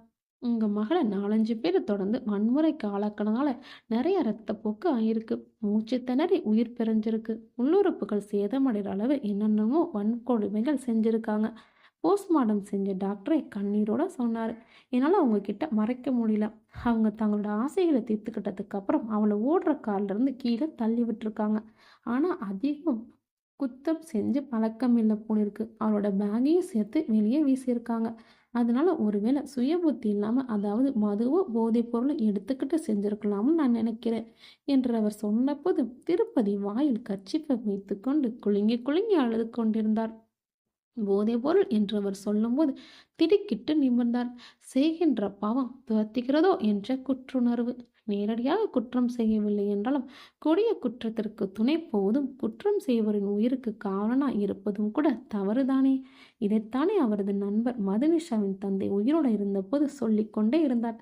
தப்பான இடத்தில் மாட்டிக்கிட்டு இருக்கும், எப்படியாவது இதிலிருந்து வெளியே வரணும்னு புலம்பிக் கொண்டே இருந்தார். விபத்தில் போய் சேர்ந்தார். திடீரென்று மனதில் மின்னல் கீற்றாக ஒரு சிந்தனை ஓடியது. நிஜமாவே அவருக்கு நடந்தது விபத்து தானா, இல்லை விபத்தா சித்தரிக்கப்பட்ட திட்டமிட்ட கொலையா? இந்த படுபாவி பசங்க என்ன வேணாலும் செய்வாங்க. இவங்க தொழிலே ஒரு தடவை உள்ள வந்தா வெளியே உயிரோட போக முடியாதுங்கிறதானே உண்மை. நாளை நமக்கு இதே கதிதான் என்று நினைத்தவரின் உள்ளம் சிலிரிட்டது. அவருடைய மொபைல் ஒலிக்க அதை எடுத்து பார்த்தார். மதுனிஷா தான். அவரிடமிருந்து எந்த தகவல் மாறாததால் கவலையோடு கூப்பிட்டிருந்தாள். கண்ணீருடன் அவளின் விஷயத்தை சொல்லிவிட்டு வருவதற்கு நேரமாகிவிடும் என்று தெரிவித்து விட்டார். உள்ளத்தில் துயரம் பொங்க மதுனிஷா ஓவென்று சத்தம் போட்டு அழ ஆரம்பித்தாள். அவளுக்கு என்ன சமாதானம் சொல்வதென்று தெரியாமல் திருப்பதி தவித்தார். அந்த எஸ்ஏ வயது குறைந்தவராகத்தான் இருந்தார். திருப்பதியுடன் பரிவோடு பேசினார். எனக்கும் காலேஜுக்கு போகிற தங்கச்சி வீட்டில் இருக்கா. நிறைய பெண் குழந்தை கூட வளர்ந்தவன் தான் நானும். இந்த கால இளைய தலைமுறை ட்ரக்ஸோட கெடுதல்களுக்கு புரிஞ்சுக்காம தங்களுடைய வாழ்க்கையை கெடுத்துக்கிறதோட வாழ வேண்டிய இளம் பெண்களையும் இப்படி வன்முறைக்கு ஆளாக்கி கசக்கி போடுறதா மனசை போட்டு பிசையுது. பிடிப்பட்டாலும் பணத்தாலும் அதிகார பணத்தாலும் அரசியல் தலையிட்டாலும் ஈஸியாக தப்பிச்சு வெளியே வந்துடுறாங்க. சினிமாவில் காட்டுற மாதிரி இவங்களை பிடிச்சு கண்டந்துண்டமாக வெட்டி போடணும், இல்லைன்னா ஹைதராபாத்தில் பண்ண மாதிரி என்கவுண்டரில் போட்டு தள்ளிட வேண்டியதான் என்று சொல்லி அவரும் புலம்பினார். நீங்கள் சீக்கிரமாக ஃபார்மாலிட்டிஸை முடிச்சுட்டு பாடியை வாங்கிட்டு கிளம்புங்க. நான் வேண்டிய உதவிகளை செய்கிறேன். மனசை தேத்திக்கிட்டு ஆக வேண்டிய வேலைகளை பாருங்கள். காலையில் செய்தி கிடச்சி நிறையா ரிப்போர்ட்டர்ஸ் வேற மொய்க்க ஆரம்பிச்சிடுவாங்க. நம்மளோட துயரத்தை புரிஞ்சுக்காம செய்தியை சென்சேஷனாக ஆக்கணும்னு அவங்க பண்ணுற அட்டுழியம் தாங்க முடியாது. நான் ஏதாவது தலையிட்டா போலீஸ் அராஜகம்னு அதை வேற ஆரம்பிச்சிடுவாங்க. இந்தாங்க என்னோட நம்பர், நோட் பண்ணிக்கோங்க. என்ன உதவி தேவைனாலும் தயங்காமல் சொல்லுங்கள். என் பேர் அமரன். என்னோட உறவுக்கார பையன் ஒருத்தன் போதை மருந்து தடுப்பு பணியகத்தில் இருக்கான். அவன் இந்த ட்ரக் டீலர்களை பிடிக்க வெறித்தனமாக அலைஞ்சிட்ருக்கான். அவன்கிட்ட கூட இந்த கேஸ் பற்றி சொல்லணும் என்று சொல்லிவிட்டு அமரன் அங்கிருந்து நகர்ந்த போய் நீண்ட நேரம் தனது உறவினரிடம் பேசிவிட்டு வந்தார். அடுத்த நாள் காலை பொழுது விடிந்தது. சென்னை மாநகரத்து மக்கள் பரபரப்பாக இயங்கிக் கொண்டிருந்த காலை நேரம். செவ்வாய்க்கிழமை காலை 8 மணி. ஒரு வழியாக ஃபார்மாலிட்டிகளை முடித்துவிட்டு ஓவியாவின் உடல் திருப்பதியிடம் ஒப்படைக்கப்பட்டு பிண ஊர்தியில் ஏற்றப்பட்டது. நேற்று வரை சிரித்து பேசி கண் முன்னே பட்டாம்பூச்சியை திரிந்து கொண்டிருந்த அழகோவியம் சிதைக்கப்பட்டு கசக்கப்பட்டு பின்னர் கிழிக்கப்பட்டு விட்டது. இன்று வெறும் பொட்டலமாக வெள்ளைத்துணியில் சுற்றப்பட்டு பிணமென்று பெயரிட்டும் ஒப்படைத்து விட்டார்கள். அந்த இடத்தை மொய்த்து கொண்டிருந்த ரிப்போர்ட்டர்களிடமிருந்து அமரனின் உதவியால் தப்பித்து வண்டியில் ஏறினார் திருப்பதி. நேற்று காலை சிரித்த முகத்தோடு வந்து தூங்கிக் கொண்டிருந்த அப்பாவை எழுப்பி விடைப்பட்டு சென்ற அந்த அழகான ஓவியம் சிதைக்கப்பட்டு அவர் முன்னால் இன்று உயிரில்லாத சடலமாக காட்சியளித்தது. ஊரெல்லாம் கூடி ஒலிக்க அழுதிட்டு பேரனை நீக்கி பிணமென்று பேரிட்டு சூரியன் காட்டடை கொண்டு போய் சுட்டிட்டு நீரினால் மூழ்கி நினைப்பொழிதார்களே. திருமுனார் அருளிய திருமந்திர பாடல்.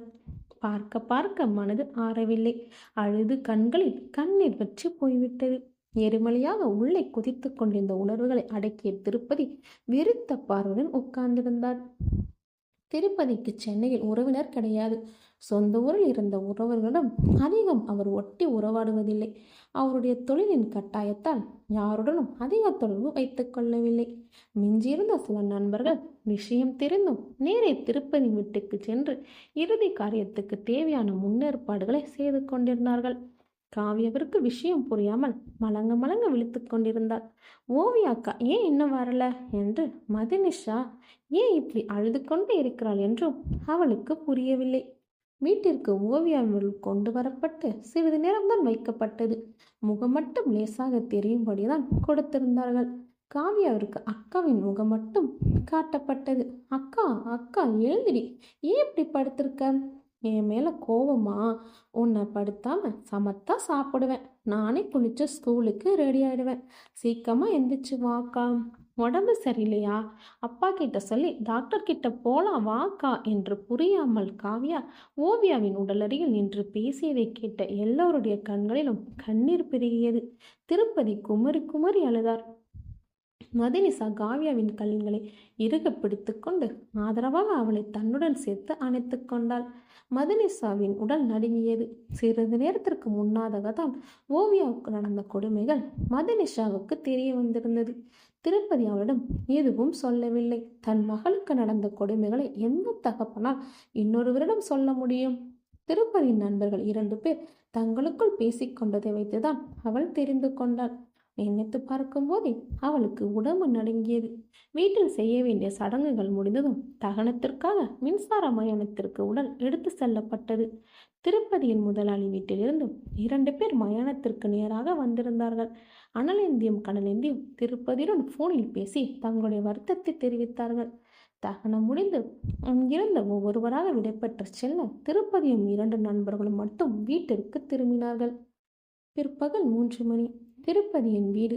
திருப்பதி சோர்ந்து போய் உட்கார்ந்திருக்க மது அவரை ஏதாவது சாப்பிட சொல்லி வற்புறுத்தி கொண்டிருந்தாள். அங்கிள், உங்களுக்கு ஆறுதல் சொல்ற அளவு நான் பெரிய மனுஷி இல்லை. நடந்ததெல்லாம் பார்த்து காவியா பயந்து போய் கிடக்குறா. உடம்பு அனலா கொதிக்குது. நான் அவளை டாக்டர் கிட்ட கூட்டிட்டு போய் காமிச்சிட்டு வரேன். நீங்கள் காவியாக்காவது உங்களை கொஞ்சம் தைரியப்படுத்திக்கணும் இல்லையா?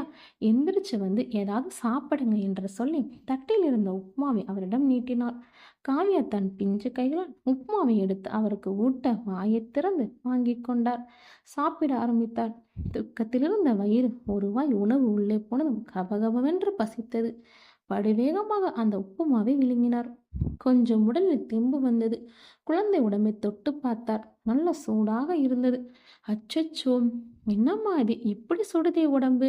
டெம்பரேச்சர் பார்த்தியா என்று கேட்க, பார்த்துட்டாங்க, 102 இருக்கு. என்கிட்ட இருந்த பேராஸ்டமல் மாத்திரை கொடுத்துருக்கேன். நீங்கள் கொஞ்சம் ரெஸ்ட் எடுங்க. நேற்று ராத்திரிலேருந்து நீங்கள் தூங்கலை.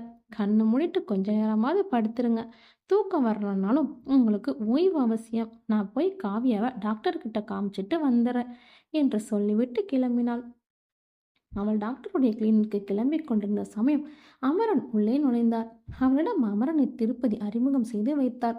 அமரனிடமும் இவள் தான் மதுனிஷா, பக்கத்து வீட்டில் தான் இருக்கா. என்னோட நண்பனின் மகள், எனக்கும் மகள் மாறி. இந்த சமயத்தில் எங்களுக்கு ஒரே ஆதரவு மதுனிஷா தான் என்று மதுனிஷாவை பற்றி பெருமையாக எடுத்துச் சொன்னார். அமரனுக்கு வணக்கம் தெரிவித்துவிட்டு மதுனிஷா கிளம்பி போனாள். திருப்பதி எதிரில் அமர்ந்த அமரன், நேற்று ஒரு விஷயம் உங்ககிட்ட சொல்ல மறந்துட்டேன். அதை சொல்றதுக்காகத்தான் இப்போ கிளம்பி வந்தேன். உங்கள் மகளோட கையில் இது கிடைச்சிது. இது சம்பவ இடத்தில் கிடைத்த ஆதாரங்களோட வச்சிருக்கேன். ஆனாலும் உங்ககிட்ட இதை காமிக்கணும்னு மனசுக்கு தோணுச்சு. இறந்து போன பெண்ணின் தகப்பனான உங்ககிட்ட உங்கள் மகளை பற்றின எந்த விஷயத்தையும் மறைக்கக்கூடாதுன்னு என்னோட மனசுக்கு பட்டது என்று சொல்லிவிட்டு திருப்பதியிடம் தான் கொண்டு வந்திருந்த எக்ஸ்பிட்டான அந்த ருத்ராட்சத்தை காட்டினார். ஒரு நெகிழி பையில் போடப்பட்டிருந்தது. அதை கையில் வாங்கி பார்த்தவருக்கு எங்கோ அதை சமீப காலமாக அடிக்கடி பார்த்தது போல மனதில் தோன்றியது. இதை நான் வச்சுக்கலாமா என்று பரிதாபமாக கேட்டார். சாரி அங்கிள், இதை நான் ரெக்கார்டில் எழுதி பதிஞ்சிட்டேன். உங்ககிட்ட கொடுக்க முடியாது. அநேகமாக குற்றவாளின ஒருத்தன் கழுத்தில் செயினில் கோர்த்து போட்டிருந்திருக்கலாம். போராட்டத்தின் போது ஓவியா கையில் வந்திருக்கலாம். இது ஒரு முக்கியமான ஆதாரம். இதில் குற்றவாளியோட கைரேகைகள் கூட இருக்கலாம் என்று சொல்லி அதை திருப்பதியிடம் நன்றாக காட்டிவிட்டு தன்னிடமே வைத்து கொண்டார். அமரன் சிறிது நேரம் உட்கார்ந்து திருப்பதியிடம் ஓவியாவின் காலேஜ் பற்றி அவனோட ஃப்ரெண்ட்ஸ் பற்றி எல்லாம் பேசி தெரிந்து கொண்ட பின்னர் அங்கிருந்து கிளம்பினார். அமரன் கிளம்பி போனதும் திருப்பதி மனதில் ஏதோ சந்தேகம் திடீரென்று முளைத்தது. அதை தீர்த்து கொள்ள வேண்டுமானால் வேலைக்கு போய்தான் ஆக வேண்டும். போனை தேடினார், கிடைக்கவில்லை. உடனடியாக நேரத்தை வீணாக்காமல் ஒரு சின்ன பேப்பரில் மதுனிஷாவுக்கு தகவலை எழுதி வைத்துவிட்டு உடைய மாற்றிக்கொண்டு கிளம்பினார். மறக்காமல் தனது ஆயுதங்களையும் எடுத்து முடியில் செருகிக் கொண்டார். மாலை 5 மணி. நீக்காட்டுத்தாங்கல் இருந்த தனது முதலாளியின் வீட்டுக்குள் திருப்பதி நுழைந்தான். அதே சமயத்தில் narcotics department regional head office Chennai அலுவலகத்தில் இமயவர்மனின் அறையில் அவர் எதிரே சோறுடன் இருந்த இலக்கியன் முக்கியமான விஷயத்தை தன் பாசுடன் பேசி விவாதித்துக் கொண்டிருந்தான். அவன் முகத்தில் இருந்த கவலை ரேகைகள் அவனுடைய குழப்பமான மனநிலையை காட்டின. நேற்று காலையில் அந்த கல்வி நிறுவன அதிபர் பேசிட்டு போனவுடன் அந்த கல்லூரி இருக்கிற இடத்த சுற்றி நிறைய டீ ஸ்டால்கள், மது விற்பனை அவுட்லெட்கள், அப்புறம் சின்ன சின்ன பார்கள் என்று சந்தேகத்துக்கிடமான பல இடங்களில் மப்டியில் நம் ஆட்களை அனுப்பி விசாரிச்சு பார்த்துட்டேன். ஒரு குழு கூட கிடைக்கல. அங்கிருந்து கொஞ்சம் தூரத்தில் கடற்கரை பக்கத்தில் போய் படகு மறைவில் நடக்கிற சின்ன சின்ன வியாபாரங்களை கூட கண்காணிச்சாச்சு. ஒன்றுமே லீட் கிடைக்கல என்று வருத்தத்துடன் பேசினான்.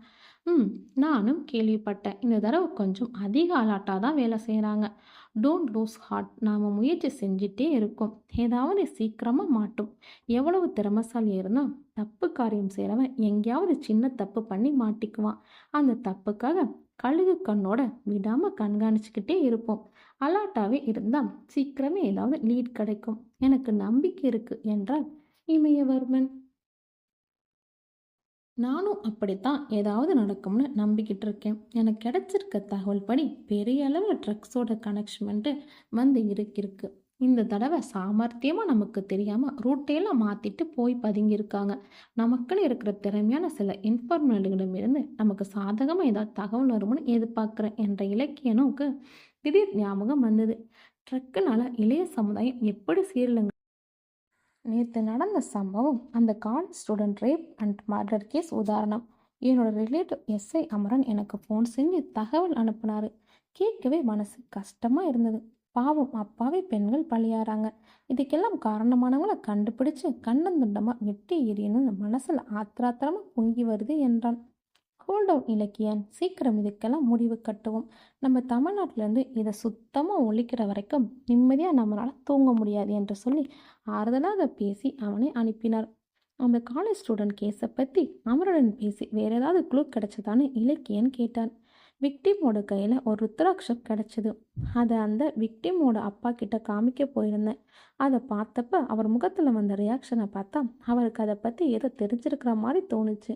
எனக்கு என்னவோ அவர் மனசில் ஏதோ ஐடியா வந்து தானாக ஏதாவது செஞ்சு ஆபத்தை தேடிக்கு வரோன்னு மனசில் சின்னதாக பயமாக இருக்குது.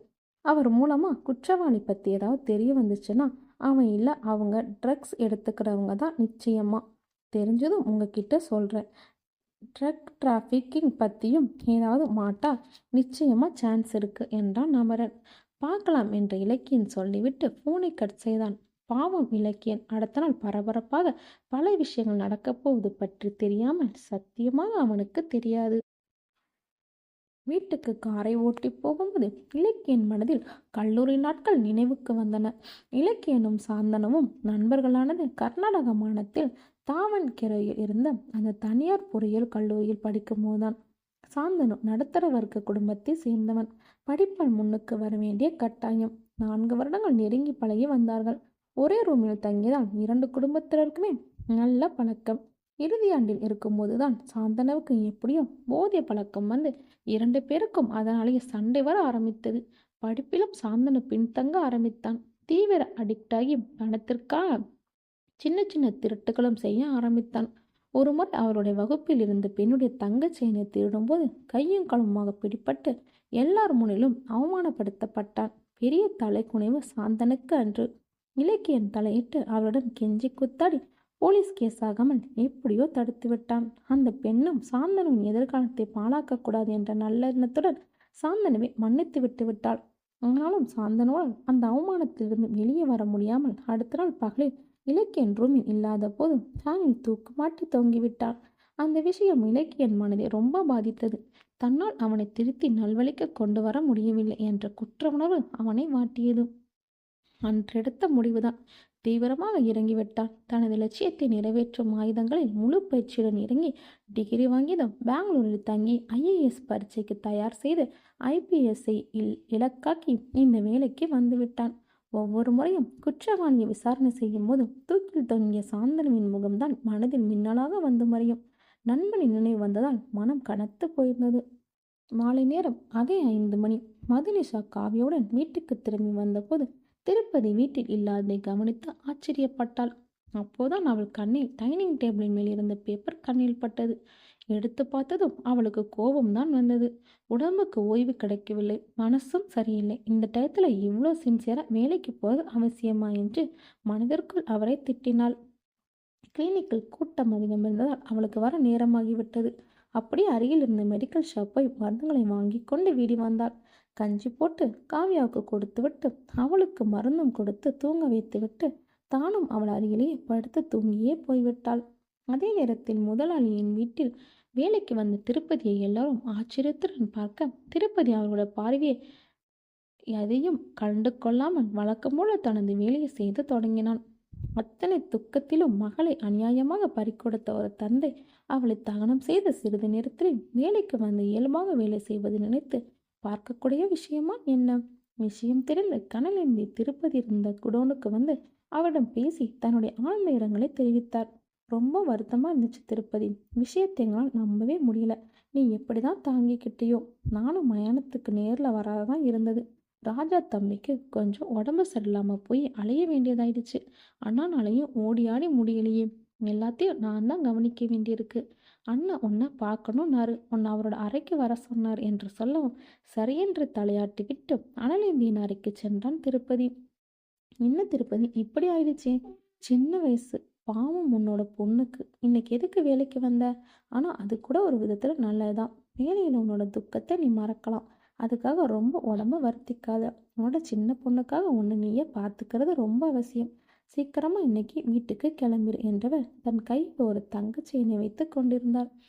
திருப்பதியின் பார்வை அந்த செயினில் படிந்தது. ஆண்கள் கழுத்தை ஒட்டி போட்டு கொள்ளும் மெல்லிய மைனர் செயின்.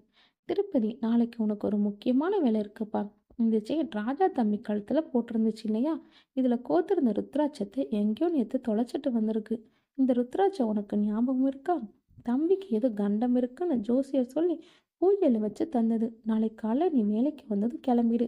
நங்கனூரில் இருக்க ஜோசியர் வீட்டுக்கு போகணும். அவர் தரப்போகிற ருத்ராட்சத்தை வாங்கிட்டு டி நகரில் நம்ம கடைக்கு போனால் இந்த செயின்லேயே இல்லை வேறு செயினே உடனே கோத்து தந்துடுவாங்க. நான் ஃபோன் செஞ்சு ஜோசியர்கிட்டையும் எல்லாத்தையும் ஐயர்கிட்டையும் கடையில் இருக்கிற மேனேஜர்கிட்டையும் பேசிட்டேன். நாளைக்கே வாங்கி அவன் கழுத்தில் போட்டால் தான் எனக்கு நிம்மதியாக இருக்கும். மனசு பக்கு பக்குன்னு அடிச்சுக்குது. நாளைக்கு மறக்காமல் இந்த வேலையை வந்ததும் முடிச்சிடு. ஏற்கனவே இன்னைக்கு உடம்புக்கு முடியாமல் சுருண்டு கிடக்கிறான். காலையிலிருந்து எந்திரிக்கவே இல்லை. கவலையாக இருக்கு என்றவனின் முகத்தை உணர்ச்சி இல்லாமல் பார்த்துவிட்டு தலையாட்டினார் திருப்பதி. தம்பி எங்கேயா இருக்காரு? மாடி ரூமில் தான் இருக்கான். அவங்க அம்மா இவ்வளோ நேரம் அழுதுகிட்டு பக்கத்தில் இருந்தா. இப்போதான் அவளும் கீழே வந்தா. அவன் தூங்கிட்டு இருக்கதான் சொன்னான். பார்க்கணுமா உனக்கு? மேலே போய் பார்த்துட்டு அப்படியே வீட்டுக்கு கிளம்பு என்றதும் சரியென்று சொல்லிவிட்டு வெளியே வந்தாள். ஹாலின் நடுவில் இருந்த மாடிப்படிகள் ஏற ஆரம்பித்த போது சமையலில் இருந்து ராஜராஜனுக்காக இரவு உணவை ட்ரேயில் எடுத்துக்கொண்டு பழனி அண்ணன் வெளியே வந்தார். அவருடன் சேர்ந்து படிகளில் ஏறிய போது பழனி அண்ணன் தானாகவே புலம்பிக் கொண்டு வந்தார். பெரிய எடுத்த பிள்ளைங்களே இப்படிதான் என்னென்னவோ தப்பு செஞ்சு மாட்டிக்கிதுங்க. என்ன செய்யறது? ஏதோ சின்ன பொண்ணு விவகாரம்னு வேற பேசிக்கிறாங்க. ஒன்றுமே புரியல. யார் பெத்த பொண்ணோ என்னவோ என்று புலம்பிக்கொண்டே வந்தார். அவர் அப்படிதான் அடிக்கடி தனக்குள் பேசிக்கொள்ளும் பழக்கம் கொண்டவர். திருப்பதியின் முகத்தில் எந்த ரியாக்ஷனும் தெரியவில்லை. பழனியண்ணனுக்கு திருப்பதி வீட்டு துக்கம் பற்றி தெரிந்திருக்கவில்லையா, இல்லை மறந்துவிட்டாரா என்பதை அவர் பேச்சிலிருந்து புரிந்து கொள்ள முடியவில்லை. மௌனமாக வந்த திருப்பதி வெளியேறிய முகத்துடன் படுக்கையில் கிடந்த ராஜராஜனை பார்த்தார். அங்கு நிற்க பிடிக்காமல் படபடவென்று அடிக்கும் இதயத்துடன் படிகளில் இறங்கி வந்தார். குடோனுக்கு சென்று ஓரிடத்தில் அமைதியாக உட்கார்ந்து மனதிற்குள் திட்டங்களை திட்ட ஆரம்பித்தார். என்ன செய்ய வேண்டும், எப்படி செய்ய வேண்டும், விளைவுகள் என்னவாக இருக்கும் என்று மனம் பல்வேறு கோணங்களில் யோசிக்க ஆரம்பித்தது. அருகில் 2 வேலையாட்கள் பேசிக்கொள்வது காதில் விழுந்தது. அவர்கள் பரிமாறிக்கொண்ட தகவல் அவருக்கு தேவையாகவும் இருந்தது. பெரிய இடத்து சமாச்சாரமே சரியில்லை. அந்த பெரிய உடம்பாங்க இங்கே இருக்கிற பொருளை எடுத்து அளவுக்கு அதிகமாக யூஸ் பண்ணதில் உயிருக்கே ஆபத்தாயிடுச்சான். இந்த தம்பியோட 3 ஃப்ரெண்ட்ஸ் இன்னமும் ஓஎம்ஆரில் இருக்கிற அந்த ஹாஸ்பிட்டலில் தான் கிடக்கிறாங்களாம். 4 பேருமா சேர்ந்து ஏதோ பெரிய தப்பாக செஞ்சுருக்கானுங்க. இவரை பெற்றவர்கிட்ட பணம் இருக்கிறனால இவரை காப்பாற்றிட்டாங்களாம். அவங்க இன்னும் உசுருக்கு போராடுறாங்களாம் தெரியுமா? இந்த பொருளை யூஸ் பண்ணது மட்டுமா, ஏதோ ஒரு காலேஜ் பொண்ணை கூட நாசம் பண்ணியிருக்கானுங்க படிப்பாவிங்க. இது நெசமாலுமே மோசமான வஸ்து தான். தப்பித்தவரை நம்ம பசங்களுக்கு இந்த பழக்கம்லாம் வந்துடக்கூடாது. ஜாக்கிரதையாக தான் வளர்க்கணும். நான் என் குடும்பத்தை கிராமத்தில் விட்டு வச்சுருக்கேன். இந்த மாதிரி பெரிய ஊரில் வசதி வாய்ப்புக்காக நிறைய இருக்க மாதிரி மோசமான குத்தங்களும் ஜாஸ்தியாக தான் இருக்குது. அப்போது அந்த பழக்கம் வந்த கனலேந்தி வேலை நேரத்தில் என்ன இரட்ட ஒழுங்கா வேலையை பாருங்க, இங்கே திருப்பதியை பாருங்க, மகளை படி கொடுத்த துக்கம் மறையறதுக்குள்ளே வேலைக்கு வந்திருக்காரு பாருங்க. என்ன திருப்பதி, அண்ணனை பார்த்தீங்களா, பேசிட்டீங்களா? பேசிட்டேன்.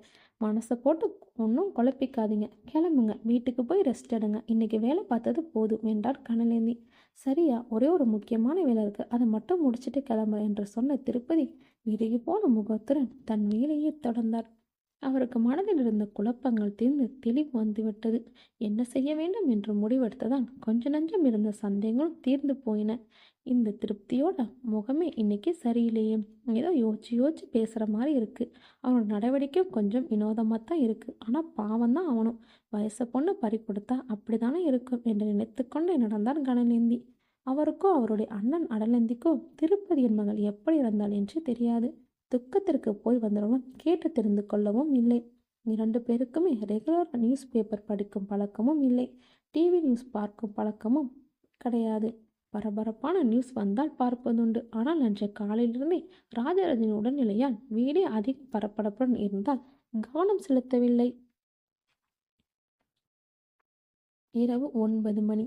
திருப்பதி அந்த இடத்தில் ஓரமாக இருந்த ஒரு டேபிள் அருகே சேரை இழுத்து போட்டுக்கொண்டு அமர்ந்தார். அருகிலிருந்த பேப்பரை எடுத்து மடமடவென்று என்னென்னமோ எழுதினார்.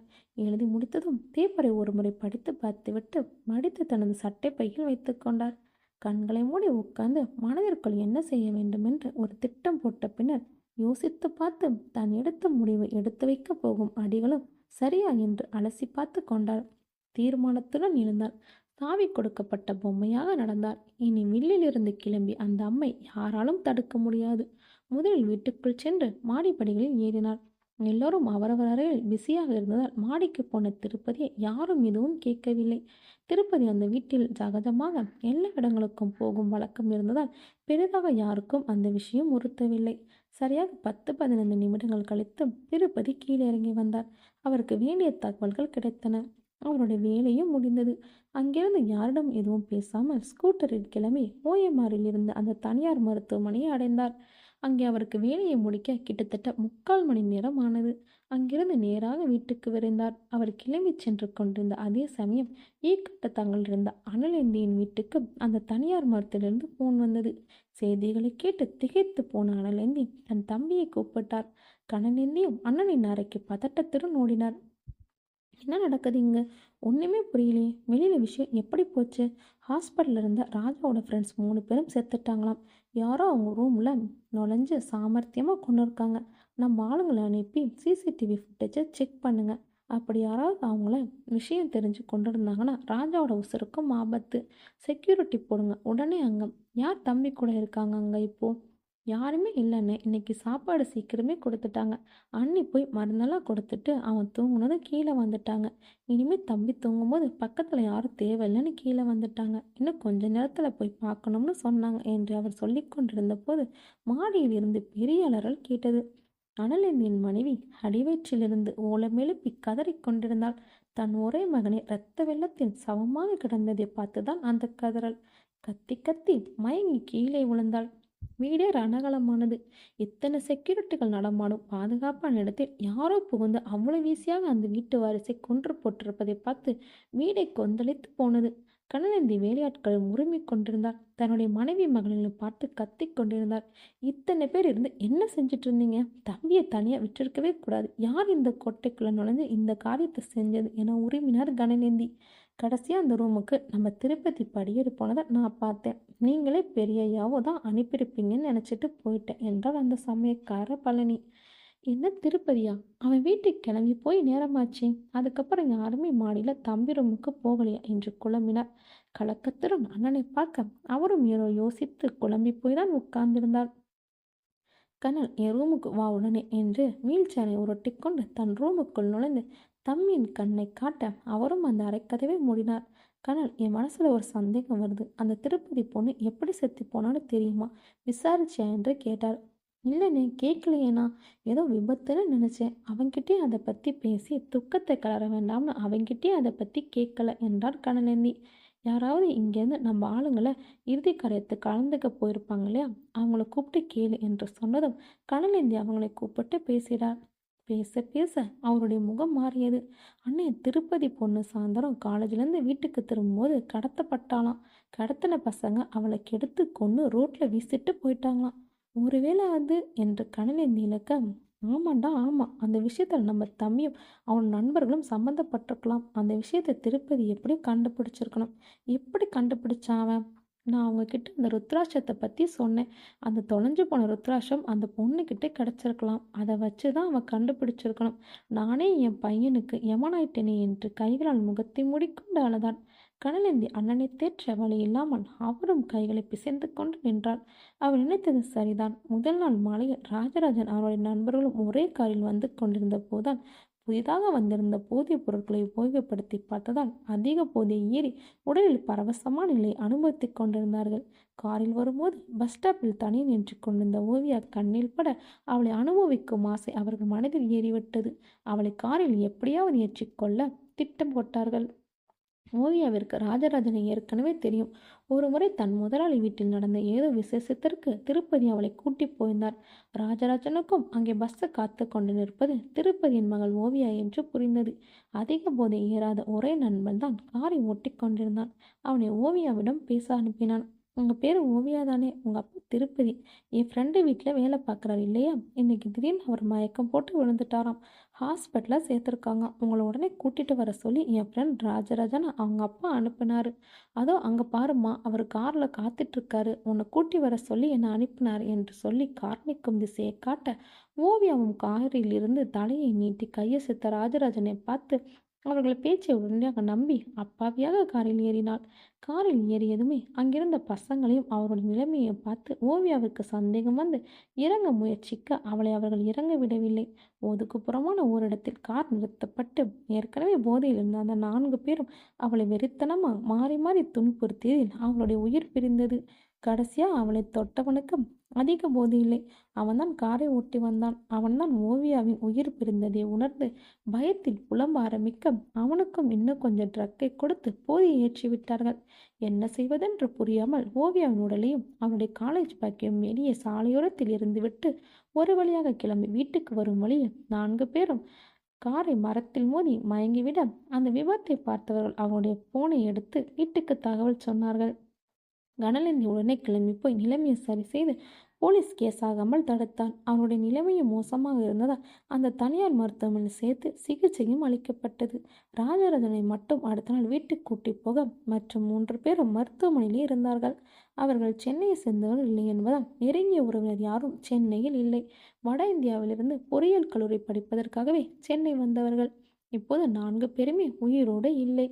அண்ணே, நடந்தது நடந்து போச்சு. இடிஞ்சு போய் உட்காராம மேலே என்ன செய்யணும் சொல்லுங்க அண்ணே. என்ன மூளை சுத்தமாக வேலை செய்ய மாட்டேங்குது என்றான் கனலேந்தி. ஆமாம், இந்த திருப்பதியை சும்மா விடக்கூடாது. அவனை தேடி பிடிச்சு கண்டம் துண்டமாக வெட்டி போடணும். அதுக்கு முன்னால் தம்பியை நல்லபடியாக அனுப்பி வைக்கணும். போலீஸுக்கு விஷயம் போகக்கூடாது. அவனை தகனம் செய்கிறதுக்கு முன்னால் திருப்பதியை கொல்லணும். அந்த ஹாஸ்பிட்டலில் இருக்க பசங்க வெளியூர்கார பசங்க. அவங்க கேஸ் போலீஸுக்கு போகட்டும். நமக்கு ஒன்றும் சம்மந்தம் இல்லை. அவங்க கூட ராஜா இருந்த விஷயமே, ராஜாவுக்கு ஹாஸ்பிட்டல் சிகிச்சை தரப்பட்ட விஷயமோ வெளியில் கசியக்கூடாது. நீயே நேரில் போய் அந்த மருத்துவமனை ரெக்கார்டெல்லாம் தேவைப்பட்டபடி மாற்றிடு. நம்ம ஆட்களின் 4 பேரை கூப்பிடு. திருப்பதி என்ன செய்யணும் நானே சொல்கிறேன். அவனுக்கு நம்ம பிஸ்னஸ் பற்றி எல்லா விஷயமும் தெரியும். அவன் இப்போ போலீஸ் கிட்ட போனான்னா நமக்கு பெரிய நஷ்டமாயிடும். பிஸ்னஸே இழுத்து மூட வேண்டியதான். சீக்கிரம் நம்ம ஆளுங்களை இங்கே கூட்டிட்டு வா. திருப்பதி வீட்டுக்கு போய் அவனோட கதையை உடனே முடிக்க சொல்லணும் என்று வெறியோடு சொல்ல கண்ணேந்தி வேகமாக வெளியே சென்றான். அவர்கள் நினைத்ததெல்லாம் சரிதான். திருப்பதி தான் தலையணியை வைத்து ராஜராஜன் முகத்தை அழுத்தி கொண்டு பொருத்தப்பட்ட ரிவால்வரை கொண்டு அவனுடைய நெஞ்சில் இறக்கினார். அவன் சிந்திய இரத்தத்தை பார்த்தது மனம் ஆறியது. அவனை பார்த்தபோது ஆத்திரம் பொங்கி வந்தது அவருக்கு. அவனும் அவனுடைய ஃப்ரெண்டுகளுமா சேர்ந்து ஓவியாவை என்ன பாடுபடுத்தினார்கள் என்று நினைக்க நினைக்க அந்த தகப்பன் மனதில் வெறிதான் பொங்கியது. அங்கிருந்து நேராக அந்த தனியார் மருத்துவமனைக்கு தான் சென்றான். 3 பேரும் ஒரே அறையில் இருந்ததால் அவனுக்கு சௌகரியமாக இருந்தது. அந்த மருத்துவமனையிலும் அதிக கூட்டம் இல்லை. அனலேந்தி கலைநேந்தி சகோதரர்களின் பேரை சொன்னதும் எளிதாக அவரை உள்ளே அனுமதித்தார்கள். அந்த பசங்களும் கூட யாருமே இல்லாத அடுத்த வசதி. வலுவான அவருடைய கரங்களுக்கு மயக்கத்தில் இருந்த அவருடைய குரல் வழியை நெருக்க மூச்சை நிறுத்துவது ஒன்றும் கஷ்டமாகவே இல்லை. அங்கிருந்து நேராக வீட்டுக்கு ஸ்கூட்டரில் கிளம்பினார். நள்ளிரவு 12 மணி. திருப்பதி ஸ்கூட்டரை நிறுத்திவிட்டு வீட்டுக்குள் புகுந்தார். மதுனிஷா பாவம் தூங்கி விழுந்து கொண்டு உட்கார்ந்திருந்தாள். அவரை பார்த்ததும் சட்டென்று எழுந்து அமர்ந்தாள். என்ன அங்கிள், இன்னைக்கு எதுக்காக வெளியே போனீங்க? காவியா வேற உங்களை தேடி தவிச்சு போனா என்று படபடவென்று பொரிந்து தள்ள திருப்பதி தூங்கிக் கொண்டிருந்த காவியாவின் நெற்றில் முத்தமிட்டு மதுனிஷாவிடம் திரும்பினார். மது, இந்தா பாரு, வளவலன்னு பேச நம்ம கிட்ட இப்போ டைம் இல்லை. நீ பின்கது வழியாக காவியாவை தூக்கிட்டு இங்கேருந்து போயிடு.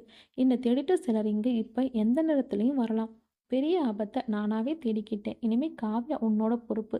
இனிமே அவளை நீ தான் பார்த்துக்கணும். என்னோட உயிருக்கு ஆபத்து. இந்த பேப்பரை நீ பத்திரமா வச்சுக்கோ. அன்னைக்கு வந்தாரே அந்த எஸ்ஐ அமரங்கிறவர், அவர்கிட்ட எப்படியாவது சேர்த்துரு இந்தா என்று சொல்லி அவள் கையில் ஒரு பேப்பரை கொடுத்தாள். முதல்ல அமரன் சாரோட நம்பரை நோட் பண்ணிக்கோ என்று சொல்லி அவளிடம் அமரன் நம்பரை கொடுத்து அவளை தன் மொபைலில் சேமிக்க வைத்தார். மதினிசாவுக்கு திருப்பதி பேசுவதை கேட்டு பயமாக இருந்தது. என்ன அங்கிள், என்னென்னமோ பேசுகிறீங்க, ஒன்றுமே புரியல. அப்பாவும் இப்படி தான் திடீர்னு ஒரு நாள் தப்பு பண்ணிட்டேன்னு புலம்புனாரு. அதுக்கப்புறம் அதிக நாட்கள் உயிரோடு இல்லை. நீங்களும் இப்போ என்னென்னமோ பேசுகிறீங்க, எனக்கு மனசு கிடந்து அடிச்சுக்குது அங்கிள் என்று சொல்ல அவரும், ஆமாம்மா, நானும் அதையே தான் சொல்கிறேன். தப்பான இடத்துல நானும் வேலை செஞ்சுட்டேன். இத்தனை நாள் செஞ்ச தப்போட தீவிரம் இன்னைக்கு தான் புரியுது. ஓவியாவின் மரணத்துக்கு நானும் ஒரு விதத்தில் காரணம்தான். அந்த தப்புக்கெல்லாம் பிராச்சிதம் தான் இந்த முயற்சி. இந்த பேப்பரை எப்படியாவது அமரன் கிட்ட சேர்த்துடு என்று அவர் சொல்லி கொண்டிருக்கும் போதே வாசலில் ஒரு வண்டி நிற்கும் சத்தம் கேட்டது. சீக்கிரம் கிளம்புமா, கத்தி என்னோட கழுத்துக்கு நேராக வந்துடுச்சு. பேச டைம் இல்லை. நாளைக்கு உசுரோட இருந்தா உனக்கு விவரமா எல்லாம் சொல்றேன் என்று சொல்லி அவளை பின்புற கதவு வழியாக வலுக்கட்டை வெளியே தள்ளி அந்த கதவை பூட்டினார். ஒன்றும் புரியாமல் தூக்க கலக்கத்தில் இருந்த காவியம் இழுத்து கொண்டு பின்வாசல் வழியாக வெளியேறிய மதுனிஷா 2 வீடுகளுக்கும் நடுவில் இருந்த சுவரில் முதலில் காவியம் உட்கார வைத்துவிட்டு அருகில் இருந்த கல்லில் காலை வைத்து எம்பி ஏறி தன்னுடைய வீட்டில் குதித்தார். காவியாவிற்கு இறங்க உதவி செய்தாள். தன் வீட்டு கதவின் பின் கதவை தள்ளி பார்த்தாள். திறக்கவில்லை. உள்பக்கமாக மூடியிருந்தது. அங்கிருந்து பக்கவாட்டில் இருந்த படிகளில் ஏறி மாடிக்கு சென்றவன் மாடியில் ஒரு ரூம் அவள் காலேஜ் படிக்கும் காலத்தில் கட்டியது. அந்த பகுதியை பூட்டியே வைத்திருந்தார்கள். ஒரு பழைய கால பொட்டு தொங்கிக் கொண்டிருந்தது. மேலே ஏறும்போதே ஒரு கல்லை கொண்டு வந்திருந்தாள். அதை வைத்து லேசாக தட்டியதுமே வாயே பிளந்தது. பரபரப்புடன் உள்ளே போய் கதவை மூடினாள். பக்கத்து வீட்டிலிருந்து சிலர் ஓடும் சத்தமும் அலறல் சத்தமும் கேட்க அடி வயிறு சிலிரிட்டது. நிலைமையின் தீவிரம் புரிந்தும் கதவுக்கருகே டேபிளை இழுத்து போட்டாள். உள்ளே லைட்டை போடாமல் இருட்டி அறையில் செல்போன் லைட்டை ஆன் செய்து கொண்டு காவியாவை தன் நெஞ்சோடு அணைத்து கொண்டும் நடுங்கியபடி உட்கார்ந்திருந்தாள். 2 முறை அமரனுக்கு ஃபோன் செய்தாள். அமரன் ஃபோன் எடுக்கவில்லை. ஃபோனை காவியான் கையில் கொடுத்துவிட்டு ஜன்னல் வழியாக வெளியே பார்த்து கொண்டிருந்தாள். காவியா கையில் ஃபோனில் இருந்த லைட் வெளிச்சத்தில் திருப்பதி கொடுத்த பேப்பர் கையில் வைத்து பார்த்து கொண்டிருந்தாள். திருப்பதி வீட்டில் கேட்டுக்கொண்டிருந்த சத்தம் கொஞ்சம் கொஞ்சமாக அடங்கிவிட்டது. 3 தடிதடியான ஆட்கள் பார்க்க முரட்டத்தனமாக இருந்தார்கள். சுற்றும் திரும்பி பார்த்தார்கள். தங்களுக்குள் ஏதோ பேசிக்கொண்டார்கள். மதினிசா தலையை உள்ளே இழுத்து கொண்டு குனிந்து கொண்டாள். அமரன் மதினிசாவின் கால் வந்த சமயம் ஓஎம்ஆர் பகுதியில் இருந்த அந்த தனியார் மருத்துவமனையில் இருந்தார். இறந்து போன அந்த 3 இன்ஜினியர் மாணவர்கள் இறப்பு பற்றிய தகவல் கிடைத்து அங்கு தனது விசாரணையை நடத்தி கொண்டிருந்தார். போனை எடுத்து பார்த்தவர் தெரியாத புது நம்பராக இருந்ததால் அப்புறம் பார்த்துக்கொள்ளலாம் என்று கட் செய்து விட்டார். அங்கேதான் மதுனிஷாவின் துரதிர்ஷ்டம் வேலை செய்தது. சிறிது நேரம் கழித்து மதுனிஷா மீண்டும் தலையை நீட்டி வெளியே பார்க்க அந்த 3 பேரும் காரில் ஏறி அங்கிருந்து கிளம்பி கொண்டிருந்தார்கள். அவர்கள் போனவுடனே கீழே போகும் அவளுக்கு தயக்கமாக இருந்தது. 2 பேரும் ஒருவரையுடன் அணைத்து கொண்டு அப்படியே தூங்கி போனார்கள். புதன்கிழமை காலை 5:30 மணி. மதுனிஷாவுக்கு திடீரென முழிப்பு வர கண்ணை விழித்து பார்த்தாள். நன்றாக அறைக்கு வெளிச்சம் தர ஆரம்பித்திருந்தது. பக்கத்தில் காவியா ஏற்கனவே விழித்து கொண்டு அந்த பேப்பரையே திரும்ப திரும்ப பார்த்து கொண்டிருந்தாள். மொபைலை வேகமாக எடுத்து பார்த்தாள். எந்த மெசேஜோ இல்லை மிஸ்டு காலோ இருக்கவில்லை. பார்த்து கொண்டிருந்த போதே ஸ்கிரீனில் உயிர் போய் பிளாங்க் ஆகிவிட்டது. போனில் சார்ஜ் முழுமையாக அவுட். சார்ஜும் திருப்பதி வீட்டில் இருந்தது. வந்தது வரட்டும், கீழே போய் பார்க்கலாம் என்று முடிவு செய்து மெதுவாக காவியாவையும் குட்டிக் கொண்டு கீழே இறங்கி வந்தாள். திருப்பதி வீட்டின் வெளியே இருந்த கதவை திறந்து கொண்டு உள்ளே நுழையும் போது எங்கிருந்தோ வந்தான். முதல் பார்த்த தடியர்களில் ஒருத்தன். அவர்கள் 2 பேரையும் பார்த்துவிட்டு வேகமாக அவர்களை பிடிக்க ஓடி வந்தான். மதினிசா சட்டென்று கீழே குனிந்து மண்ணைகளை அவன் கண்ணில் தூவிவிட்டு அங்கிருந்து ஓட ஆரம்பித்தான். காவியான் கையில் இருந்த பேப்பர் பறந்து போய் அங்கே தேங்கியிருந்த அழுக்கு தண்ணீரில் விழுந்தது. அதை குனிந்து எடுக்க நேரமில்லாமல் காவியாவை ஒரு கையால் பிடித்து இழுத்து கொண்டு ஓட ஆரம்பித்தான். அந்த தடியன் கொஞ்சம் சுதாரித்து கொண்டு பின்னால் ஓடி வர ஆரம்பித்தான். கொஞ்ச தூரத்தில் எதிரில் வந்த வாகனத்தில் மோதி மதினிசா கீழே விழுந்து மயங்கினாள். மதினிசா நினைவு வந்து கண் விழித்து பார்த்தபோதும் ஏதோ புதிய இடத்தில் இருந்தாள். சோஃபாவிலிருந்து அவள் கஷ்டப்பட்டு எழ முயற்சித்த போதும் காவியா எதில் உட்கார்ந்து கொண்டிருப்பதை பார்த்து மனதில் அமைதி கொண்டாள். காவியா, என்னாச்சு எனக்கு? எப்படி இங்க வந்தோம் என்று கேட்க காவியா பதில் சொல்லாமல் புன்னகைத்தாள். என்ன மேடம், எதுக்கு அப்படி தலை திறக்க ஓடி வந்தீங்க? நல்ல வேளை உடம்புல லேசா சிராய்ப்பு தான், அதிக காயமில்லை என்று சொல்லிக்கொண்டு எஸ்ஐ அமரன் அவள் அருகில் வந்தார். மதினிசா தன் கண்களை சுழற்றி தான் இருந்த இடத்தை பார்க்க, கவலைப்படாதீங்க, இது என்னோட வீடு தான். என்னோட வாகனத்துல தான் நீங்க மோதி கீழே விழுந்தீங்க. இப்ப சொல்லுங்க, என்னாச்சு என்று கேட்டார் அமரன். அதற்குள் அமரன் மனைவி காஃபி கப்பை கொண்டு வந்து மதினிசாவிடம் நீட்டினார். காவியாவிடம் பூஸ்ட் இருந்த கப்பை நீட்டினார். குழந்தை அதை வாங்கி மேலே சிந்திக்கொண்டு குடிக்க ஆரம்பிக்க அமரன் மனைவி அவளை பற்றி புரிந்து கொண்டு அவள் பக்கத்தில் உட்கார்ந்து அவளை குடிக்க வைத்தாள். நான் 2 3 தடவை உங்களை கூப்பிட்டேன், நீங்க எடுக்கல என்று சொல்லிவிட்டு மதினிசா அமரன் முகத்தை பார்த்தாள்.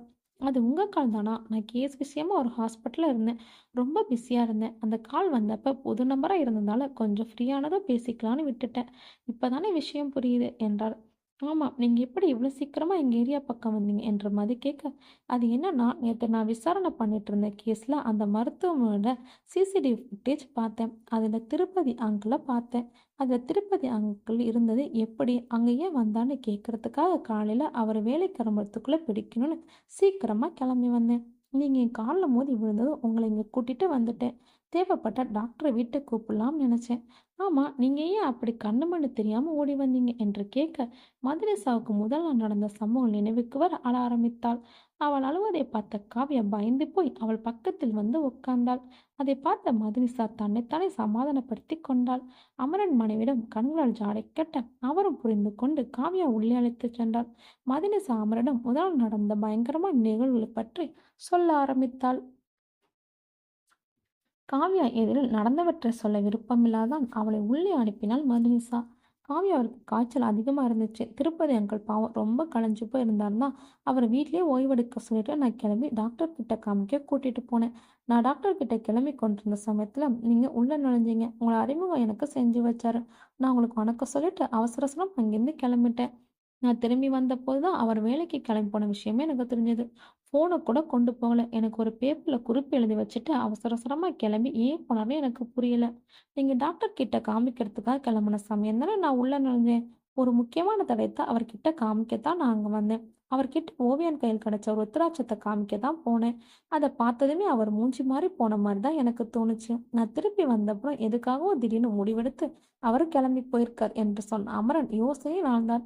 அதுக்கப்புறம் அங்கிள் நடுராத்திரில தான் திரும்பி வந்தார். வந்தவர் எங்களை அவசர அவசரமா பின்கதவு வழியா வெளியே அனுப்பி ஏதோ ஆபத்துன்னு சொன்னாரு. கையில ஒவ்வொரு பேப்பரை கொடுத்து உங்ககிட்ட தர சொன்னாரு. எங்க வீட்டு மாடியில நானும் கவியும் ஒழிஞ்சிட்டு இருந்தோம். காலைல இறங்கி கீழே போன போது ராத்திரி திருப்பதி எங்கள் வீட்டுக்கு வந்தவங்கள ஒருத்தன் எங்களை பார்த்து எங்களை துரத்த ஆரம்பிச்சான். அவன் கிட்ட தப்பிச்சு ஓடி வந்த போதும் உங்க வண்டியில மோதி நான் விழுந்தேன் என்று மதினிசா சொல்லி முடித்தார். அங்கே உடனே போகணும், அங்கிள் எப்படி இருக்கான்னு பார்க்கணும், ஏற்கனவே ஆபத்துன்னு சொன்னாரு. வந்தவங்களும் தடி பசங்களா இருந்தாங்க. குத்து வெட்டுக்கு அஞ்சாத பசங்களா இருப்பாங்கன்னு நினைக்கிறேன். வாங்க உடனே அங்க போகலாம் என்று மதுனிசா இருந்தா. அந்த பேப்பர் எங்கே என்று அமரன் கேட்க மதுனிசா ஒரு நிமிடம் யோசித்து விட்டு, அச்சுச்சோ, அந்த பேப்பர் நான் அங்கிருந்து தப்பிச்சு ஓடி வந்தப்போ அங்க தேங்கி இருந்த தண்ணியில விழுந்துடுச்சு. புனிஞ்சு எடுக்க நேரம் இல்லாம ஓடி வந்துட்டோம் என்றார். சரி வாங்க உடனே போலாம். அங்க நிலைமை எப்படி இருக்கோ என்னவோ, காவியா கூட்டிட்டு போக வேணாம், நாம 2 பேர் மட்டும் போலாம் என்று மதுனிசாவிடம் சொன்ன அமரன் உள்ளே சென்று தனது மனைவியிடம் சொல்லிவிட்டு தன்னோட ஆயுதங்களை எடுத்துக்கொண்டு தயாரானார். மதனிசாவை தன்னுடன் கூட்டிக் கொண்டு திருப்பதி வீட்டுக்கு போனார். அவர்கள் போனபோது திருப்பதி வீட்டருகே நிறைய கூட்டம். வீட்டருகே தேடியதில் அந்த காகிதம் கண்களில் படவில்லை. அங்கிருந்த கூட்டத்தை பார்த்து பதறிப்போன மதனிசா கூட்டத்தை விலக்கிக் கொண்டு உள்ளே ஓடினாள். நடுக்கூடத்தில் திருப்பதியின் உடல் ஃபேனில் இருந்து தொங்கிக் கொண்டிருந்தது. மதனிசா கதறிக்கொண்டு அருகில் ஓட முயற்சி செய்ய அமரன் அவளை தடுத்து நிறுத்திவிட்டு நடக்க வேண்டிய காரியங்களை செய்ய ஆரம்பித்தார். போலீஸ் ஸ்டேஷனுக்கும் ஆம்புலன்ஸ் வரவழைக்கவும் தகவல் அனுப்பப்பட்டது. நீ தற்கொலை இல்லை, நிச்சயமா கொலைதான் என்று மதினிசா கத்திக்கொண்டிருக்க கூட்டத்தில் இருந்தவங்க பாவம் தன்னோட பொண்ணு போன துக்கத்தை தாங்க முடியாம தூக்கு போட்டுக்கிட்டாரு. இந்த பொண்ணு ஏதோ புரியாம பேசுது என்று தங்களுக்குள் பேசிக்கொண்டார்கள். அப்போது அந்த கூட்டத்தில் இருந்த ஒருவன் நழுவி தனியாக சென்று யாருன்னு போனில் பேசிவிட்டு அங்கிருந்து கிளம்பினான். காலை 8 மணி. ஈக்காட்டுத்தாங்கல் அனலிந்தியின் வீடு. ராஜராஜ இறுதி சடங்குக்கான ஏற்பாடுகள் நடந்து கொண்டிருந்தன. இறுகிய முகத்துடன் அனலிந்தியும் கடலேந்தியும் உட்கார்ந்து நடப்பவற்றை ஜீரணிக்க முடியாமல் வயிற்றெரிச்சலுடன் பார்த்து கொண்டிருந்தார்கள். அப்போது அங்கே திருப்பதி வீட்டிலிருந்து கிளம்பியவன் வர அவனை அழைத்துக்கொண்டு தனி அறைக்கு சென்றார்கள் சகோதரர்கள் இருவரும். ஐயா, அந்த திருப்பதி வீட்டுக்கு போலீஸ் வந்துடுச்சு. நாங்க கச்சிதமா வேலையை முடிச்சிட்டோம். அந்த குஜராத்தி பொண்ணு இருக்கே, அவங்க அப்பன் கூட இங்க வேலை பார்த்தானே, அந்த பொண்ணு மட்டும் இது தற்கொலைன்னு இல்ல கொலைதான்னு கத்திட்டு இருந்துச்சு. ஆனா அங்க இருந்த மத்த சனங்கெல்லாம் மகன் இறந்து போன துக்கத்துல திருப்பதி தூக்கு போட்டுக்கிட்டான்னு பேசிக்கிட்டாங்க. அப்புறம் அவன் வீட்டை நல்லா செக் பண்ணிட்டாங்கய்யா. ஒன்றும் சந்தேகப்பா மாதிரி கிடைக்கல. நேத்து திருப்பதி வேலைக்கு வந்தப்போ ஃபோன் கொண்டு வரல. ஃபோன் வீட்ல சார்ஜ் இல்லாம கிடந்துச்சு. அதே கொண்டு வந்துட்டேன் என்று சொல்லி திருப்பதியின் செல்போனை காண்பித்தான். இதை எங்கேயாவது கொண்டு போய் உடைச்சி எறிஞ்சிடுங்க. யாரு கைக்கும் கிடைக்கக்கூடாது. திருப்பதியோட சின்ன பொண்ணு என்ன ஆனா என்று கண்ணிலிருந்தே கேட்டார். அதுதாங்க காலையில அந்த குஜராத்தி பொண்ணு கையை பிடிச்சிட்டு வீட்டுக்கு வந்துச்சுங்கய்யா. என் கண்ணில் மண்ணை தூவிட்டு தப்பிச்சு போயிட்டா. அந்த பொண்ணு ஓடும்போது அது கையிலிருந்து இந்த காகிதம் தண்ணியில விழுந்துச்சு. நான் அதை பத்திரமா கொண்டு வந்துட்டேன் என்று தண்ணீரில் விழுந்த ஈரமாகி கிளியும் நிலையில் இருந்த அந்த பேப்பரை கொடுத்தான். அந்த பேப்பரை வாங்கி பார்த்த கண்ணிலிருந்து முகம் மாறியது. தன் அண்ணனிடமும் காட்டினார். நல்ல வேளை நம்மகிட்டே இந்த பேப்பர் திரும்பி வந்துடுச்சு. இந்த திருப்பதி எவ்வளவு துணிஞ்சிருக்கான் பாருங்கண்ணே. நல்ல வேளை இது போலீஸ் கையில சிக்கல. அந்த குழந்தைய செத்து போட்டிருந்திருக்கணும் என்று ஆத்திரத்துடன் கண்ணந்திய பேச, பரவாயில்ல விட்டு தள்ளு. அது மூல வளர்ச்சி இல்லாத குழந்தை. அது உசுரோடு இருக்கறனால ஒரு பிரயோஜனமும் இல்லை என்று சொல்லி அந்த அடியாளை அனுப்பிவிட்டு ராஜராஜனை வழி அனுப்ப விரைந்தார்கள். ஒரு ஆளை அனுப்பி எதுக்கும் அந்த திருப்பதி விட்டு பக்கத்து விட்டு குஜராத்தி பொண்ணு மேல ஒரு கண்ணு வைக்க சொல்லுங்க. அதை நம்ம ஆளுங்களை யாரையாவது நேத்து பார்த்துருந்துச்சுதான் வம்பாயிடும். இன்னைக்கு சாயந்தரம் அவங்க கையில பணத்தை கொடுத்து எங்கேயாவது வெளியூருக்கு போய் தலைமறைவாக சொல்லி அனுப்பிடு என்று அனலேந்தி தன்னுடைய தம்பியை அருகில் அழைத்து அவர் காதின் விஷயத்தை சொல்ல அவரும் தலையசைத்தார். பகல் 11 மணி. எஸ்.ஏ. அமரனின் வீடு. தலையை பிடித்து கொண்டு சோகமா மதினிசா உட்கார்ந்திருந்தாள். திருப்பதி அங்கிள் என்னை நம்பி கொடுத்த வேலையை கூட என்னால உருப்படியா செய்ய முடியல. என் கையில கொடுத்த அந்த பேப்பரை இப்படி தொலைச்சிட்டேனே என்று புலம்பிக் கொண்டிருந்தாள். குற்ற உணர்ச்சி அவளை வாட்டியது. அவர் பொண்ணோட உசுரை காப்பாத்திருக்கீங்க. அது அதை விட முக்கியமானது இல்லையா? ஆண்டவனுக்கே விருப்பமில்லை போல இருக்கு. திருப்பதி என்ன தகவல் எங்ககிட்ட கொடுக்க நினைச்சான்னு கொஞ்சம் கூட கெஸ் பண்ண முடியலையே என்று அமரன் யோசிக்க, அமரன் மனைவி கையில் 2 பேப்பர்களும் நாங்க வந்தாள்.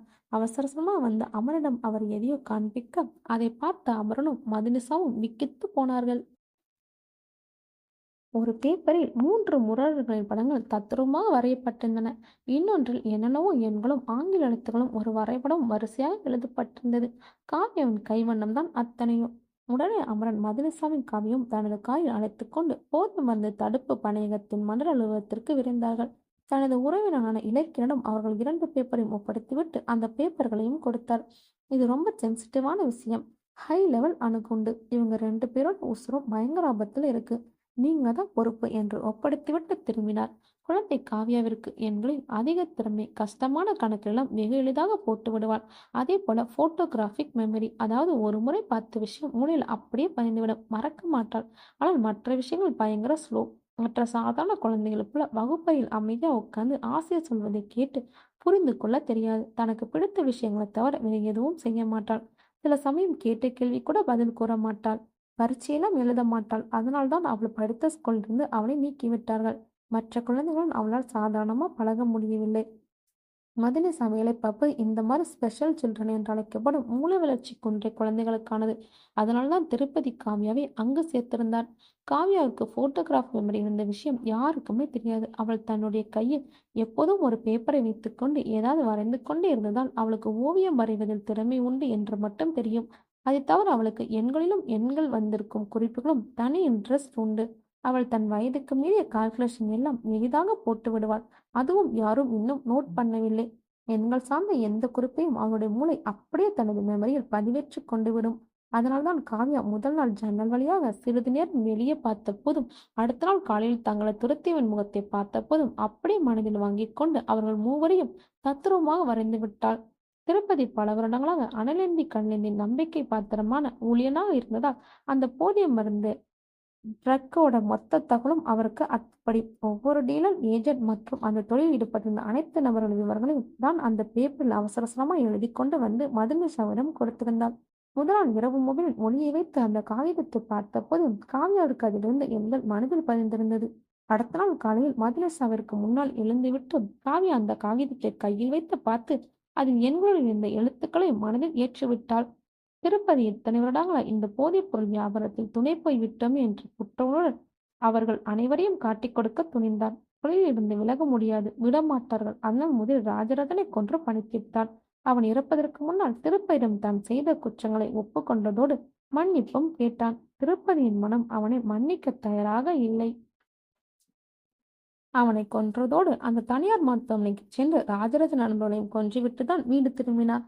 தன்னை முதலாளி மன்னிக்க மாட்டார் என்று அவருக்கு நன்றாக தெரிந்ததால் காவியாவை மதுனிஷாவும் அனுப்பியதோடு அந்த பேப்பரையும் ஒப்படைத்தார். மதுனிஷா அப்பவும் இறப்பதற்கு சில நாட்கள் முன்னால் தான் பார்க்கும் வேலை மனதுக்கு பிடிக்கவில்லை என்பதால் வேலையை விட்டுவிட்டு குடும்பத்தோடு குஜராத் போவதாக சொன்னார். அவர்கள் தொழில் யாருக்கும் பின்வாங்கல் அனுமதி இல்லாதால் அவர் இறந்தது கூட விபத்தாக இருக்காது, முதலாளியின் வேலையாகத்தான் இருக்கும் என்று அவர் மனதில் ஒரு சந்தேகம் இருந்து வந்தது. அந்த குற்ற உணர்ச்சியும் மதனசா அப்பா இருந்ததிலிருந்தே அவரை வதைத்துக் கொண்டுதான் இருந்தது. எல்லாவற்றிற்கும் சேர்த்துதான் துணிச்சலாக முடிவெடுத்தார். திருப்பதி தனக்கு தெரிந்த அத்தனை தகவல்களையும் அந்த பேப்பரில் எழுதிவிட்டார். அனலேந்தி கல்லேந்தி சகோதரர்களின் குடோன்கள் அட்ரஸ், அங்கு போகும் ரூட்டின் வரைபடம், பல்வேறு இடங்களில் இருந்து ஏஜென்ட்களின் முகவரி மற்றும் தொலைபேசி எண்கள் எல்லாமே தெளிவாக எழுதி வைத்திருந்தார். அதை அப்படியே மனதில் வாங்கி கொண்ட காவ்யா ஒன்று விடாமல் அந்த பேப்பரில் எழுதிவிட்டாள். வரைபடத்தை வரைந்து விட்டாள். போதிய மருந்து தடுப்பு பணியிடத்திற்கு தேவையான அத்தனை தகவலையும் காவ்யா என்ற குட்டி தேவதை அவர்களுக்கு கொடுத்து விட்டாள். இனி குற்றவாளிகளை கூண்டோடு பிடிக்க வேண்டிய வேலைதான் பாக்கி. முற்பகல் 11 மணி. போதை மருந்து தடுப்பு பணியகம். மண்டல தலைமை அதிகாரி இமயவர்மனின் அருகில் எமர்ஜென்சி மீட்டிங் நடந்து கொண்டிருந்தது. மத்திய உள்துறை அமைச்சரிடம் பேசி ரகசியமாக அனுமதி வாங்கி கொண்டார்கள். கூண்டோடு அத்தனை குற்றவாளிகளும் கைது செய்ய தேவையான நடவடிக்கைகளை கவனமாக திட்டம் தீட்டினார்கள். சிறப்பு படையின் குழுக்கள் தயார் செய்யப்பட்டு ஒவ்வொரு குழுவிற்கும் அவர்கள் செய்து முடிக்க வேண்டிய வேலைகளின் பட்டியல் அளிக்கப்பட்டது. ரகசியமாக செயல்பட வேண்டிய உறுதிமொழியும் எடுத்து வைக்கப்பட்டது. ஒரே சமயத்தில் எல்லா இடங்களும் அதே நாள் மாலை தனித்தனி குழுக்கள் அதிரடியாக ரெய்டு செய்தன. அதன் பிறகு பலர் கைது செய்யப்பட்டனர். மிகப்பெரிய போதை மருந்து செயின் அன்று தமிழ்நாட்டில் ஒட்டுமொத்தமாக அளிக்கப்பட்டது. திருப்பதியின் வீட்டுக்கு அன்றிரவு வந்த 3 முடவர்கள் காவ்யாவின் ஓவியத்தின் மூலமாக அடையாளம் கண்டுபிடிக்கப்பட்டு தனிப்படுத்தப்பட்டார்கள். அன்றிரவே 2 பேரும் தப்பி ஓட முயற்சி செய்த போது சுட்டுக் கொல்லப்பட்டனர். உண்மையில் என்ன நடந்ததோ அவர்களை சுட்ட அதிகாரிகளுக்கே வெளிச்சம். அன்று சாயந்தரம் இலக்கியன் மதனிஷாவையும் காவியாவையும் கூட்டிக் கொண்டு போய் அகமதாபாத்தில் இருந்த தன் பெற்றோருடன் தங்க வைத்துவிட்டு திரும்பி வந்தான். நார்கோடிக் டிபார்ட்மெண்ட் கிடைத்த மிகப்பெரிய வெற்றியாக இந்த நிகழ்ச்சி அமைந்தது. அத்தனைக்கும் காவியாதான் காரணம் என்ற விஷயம் பரம ரகசியமாக வைக்கப்பட்டது. மதுனிஷா, இலக்கியன், இமயவர்மன், அமரனின் மனைவியை தாண்டி வேறு யாருக்கும் இந்த விஷயம் தெரியாது.